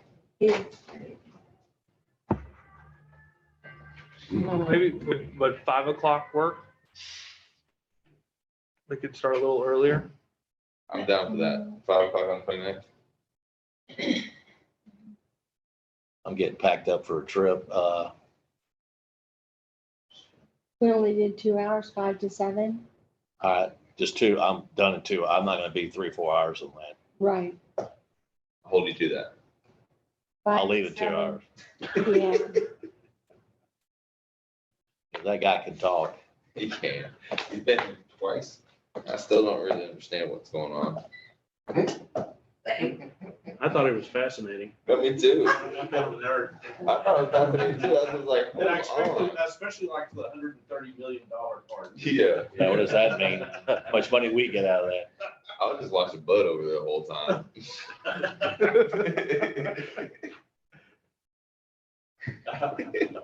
Deafening silence. Yeah. Okay, do I have a motion for that? I make motion to hold, or for city council, and I guess the city of Martindale to hold, Workshop? a workshop, on June 29th at 5 PM, 5 to 7. 5 to 7, discussing the TIRZ Economic Development Work, or TIRZ Economic Development. And do I have a second? I'll second that. Now, time for discussion. Make sure that man has his program out, bullet points. I don't want to be on and on. That's why I asked for the read aheads for the workshop before even this meeting. It's to that point. Sure they got And that. then if you have A chance to read. questions, send them in to him. Yeah, if there's something, I'll send you what I have. And if there's issues, gaps, holes, things you don't understand, I'll provide that feedback in advance, and maybe we can get a slide or two on that particular issue. Okay, all in favor, please say aye. Aye. Any opposed? A second. Who seconded? You did? Yeah. I don't vote again. I already. Oh, okay. Okay, so the motion carries. Okay, 3.8, so Lanzola, when we did the Dreams workshop, had offered to us the triangle and a small piece of land along the riverbank. And that was part of the deal to finish the Dreams workshop. So our attorney wrote the deed, sent it to their attorney, they modified it, and the attorneys have been talking back and forth until we got a deed that we think is. I mean, look, if our phone conversation reflects reality, if they do what they said on the phone, then yes. When I initially drafted this deed, scroll down a little bit, would you? Right there. Okay, so where it says reservations from conveyance, none, and then scroll down where it says exceptions to conveyance and warranty, it said none. Keep on going down. They added all of that stuff that you see here. This is a modified version that I tweaked so that it's okay, but here was my biggest rub. They included a provision that says we are not relying on any representation, promise, warranty, or inducement, whether oral or written, of the grantor concerning the property. I took that out, so that's not in the document you see. My biggest problem with that is we are, in fact, relying on what they are warranting, because this is a warranty deed. And under a warranty deed, the grantor warrants that it has good title, it can convey good title, and it is in fact conveying good title.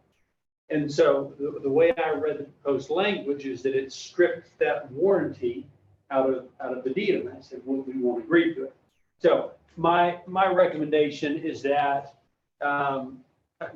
when I had a conversation with Lanzola's attorney, he said that he was fine with me removing that language and then including language that says, look, they're not going to guarantee the condition of the property, and we're accepting it as is, and they're not representing it as any particular value. Fair Which is enough. fine, but they are going to give us good title. And so that's what I think this says. And my advice would be that we approve this subject to their approval of it. So it just includes the two parcels then, not the road itself? Correct. I mean, we would already own the Put that road. up there. Oh, I thought they owned the road. We sent out the modified one.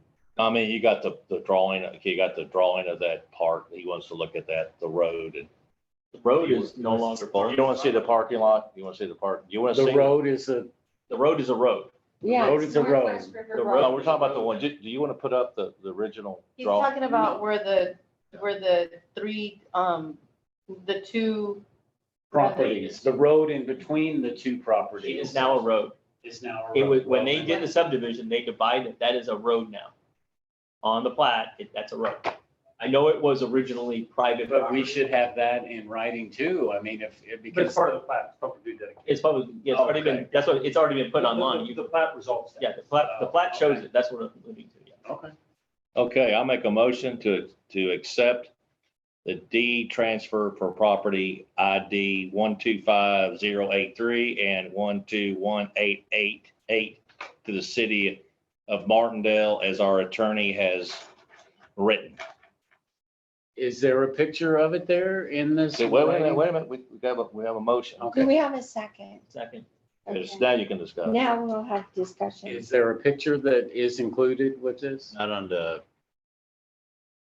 this, but at least to the property, I do believe, but I can bring a visual if you like.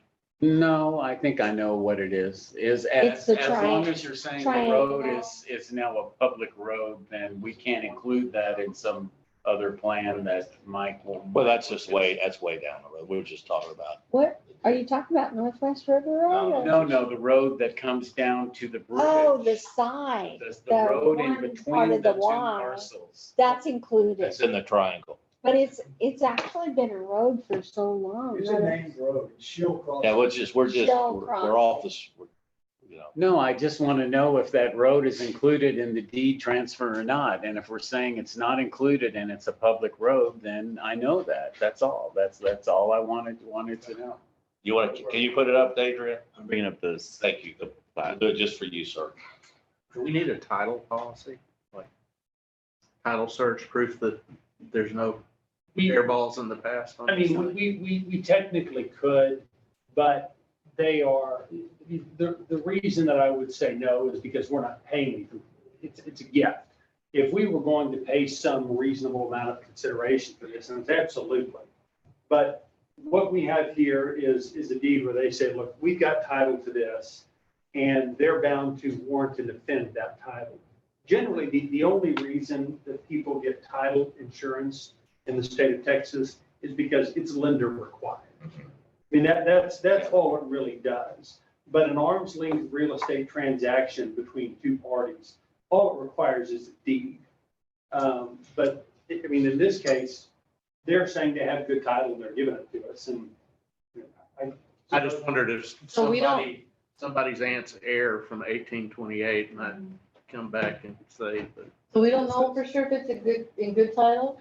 they're warranting that they do have good title. we know who they got it from, I Right. guess. Yeah, Conrad, Richard they've had for years, yeah. Is it possible that someone could assert a claim? Yeah, absolutely, but, I mean, if the city wants to pay for a title insurance policy for something that it's being given for free, absolutely, it can certainly do that. Okay, so it's a 60-foot right of way of that road. Wow, I didn't think it was that wide. Okay, and the butterfly park is in the floodway. Yeah, it's pretty much a drop off right there. So the increments here. Okay, thank you for pulling that up. It says that it's a right of way, and so that answers my question. Doesn't mean the road is 60 feet wide. That's just the right of ways. 60 feet wide. Yeah. And it's written in a volume and a page. Yeah, you have to, I mean, any county requires it for a right of way to be publicly dedicated. The dedication must be 60 feet wide, even if the road is not built to that full extent.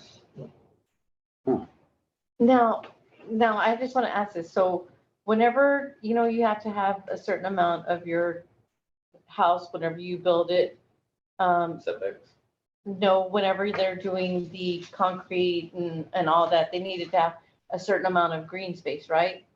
Wasn't this technically their area for green space? No, the green space is no, because there's no development didn't? yet. Don't you remember when I was deciding vote to accept their plat, that one of the stipulations was they were gonna give this property to us as a park. That was part of their agreement. Yeah, so it's not part of their I believe fees. in the subdivision ordinance that you could dedicate public spaces to the city. There's language that it has to be accessible to the public that for public enjoyment, or it could be deeded to the city. So But- it's still fair game Mhm. under subdivision ordinance. It is. So then whenever they do their building, whenever they do build, I mean, that's not, do you know what I'm trying to say, Matthew? About, I think, no, they're not gonna be able to do that because they're selling the lots individually. So each of those home sites are gonna be covered by impervious cover independently. There's about an 8 to 5% dedication of public space or deeding to the city. Because this once used to be one lot. Remember that? That's why, Yeah. and so they Oh, yeah. dedicated this towards that. Thanks, guys.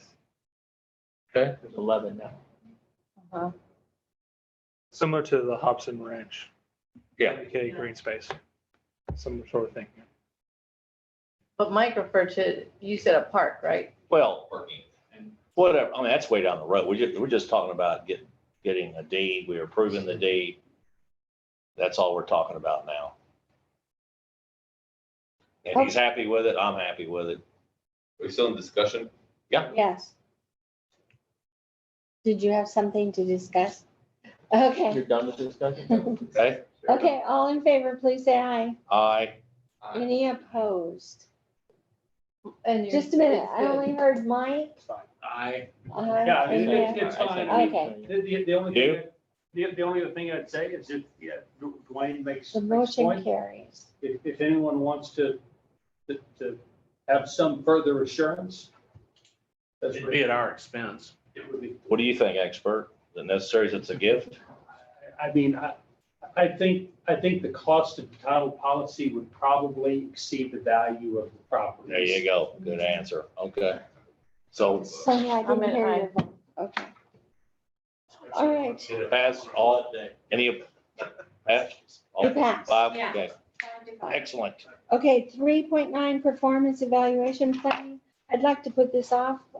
This is actually part of budget planning. Whatever you want to call it.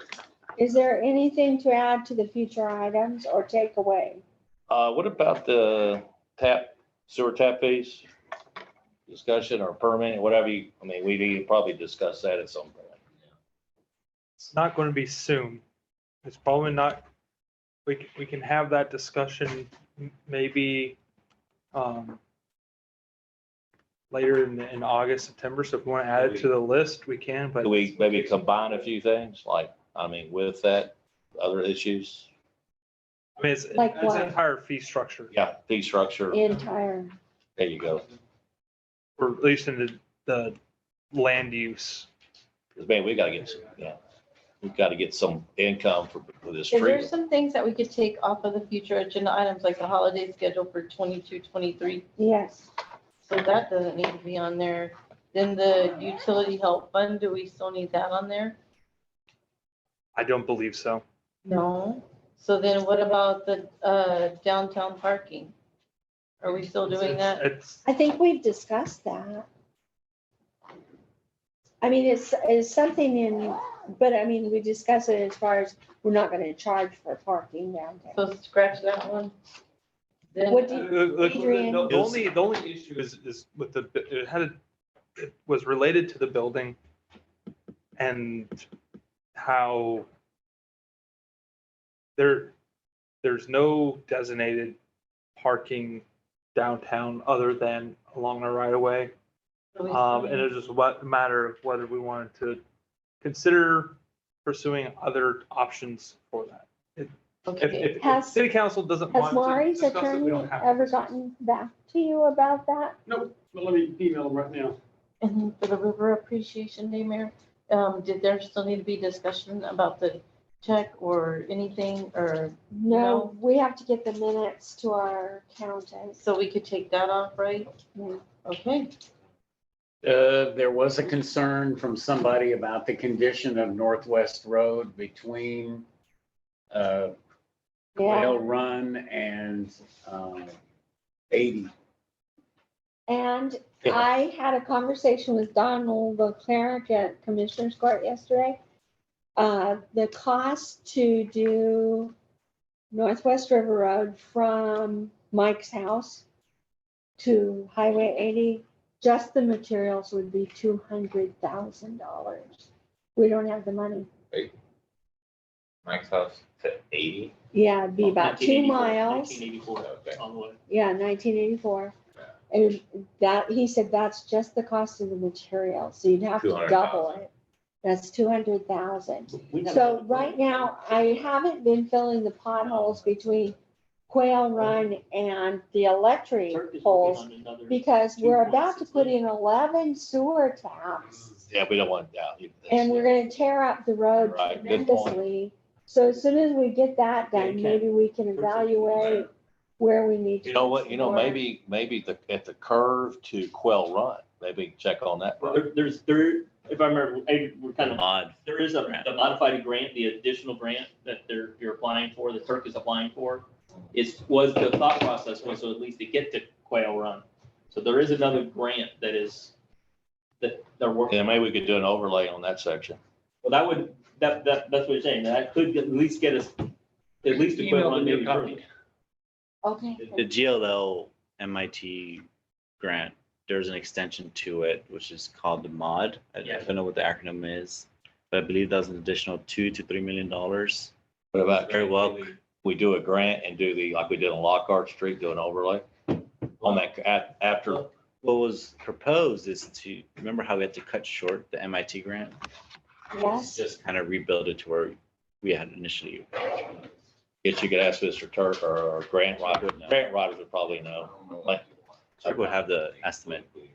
because, well, maybe ask the Grant Rodder if that could be included, an overlay Probably. on that section. It's a lot cheaper. You're not. Okay. Do you know the status is on that? Okay, I'd like to make a motion to adjourn at 9:39. Second. All in favor, aye. All right, buddy. Got it. You got your. Well, yours. Open space. Whatever you want. We'll discuss that sucker later. Down the road. Right here. Hey, both of y'all Guayaveras? What's going on? Míralos, Oh, same hair,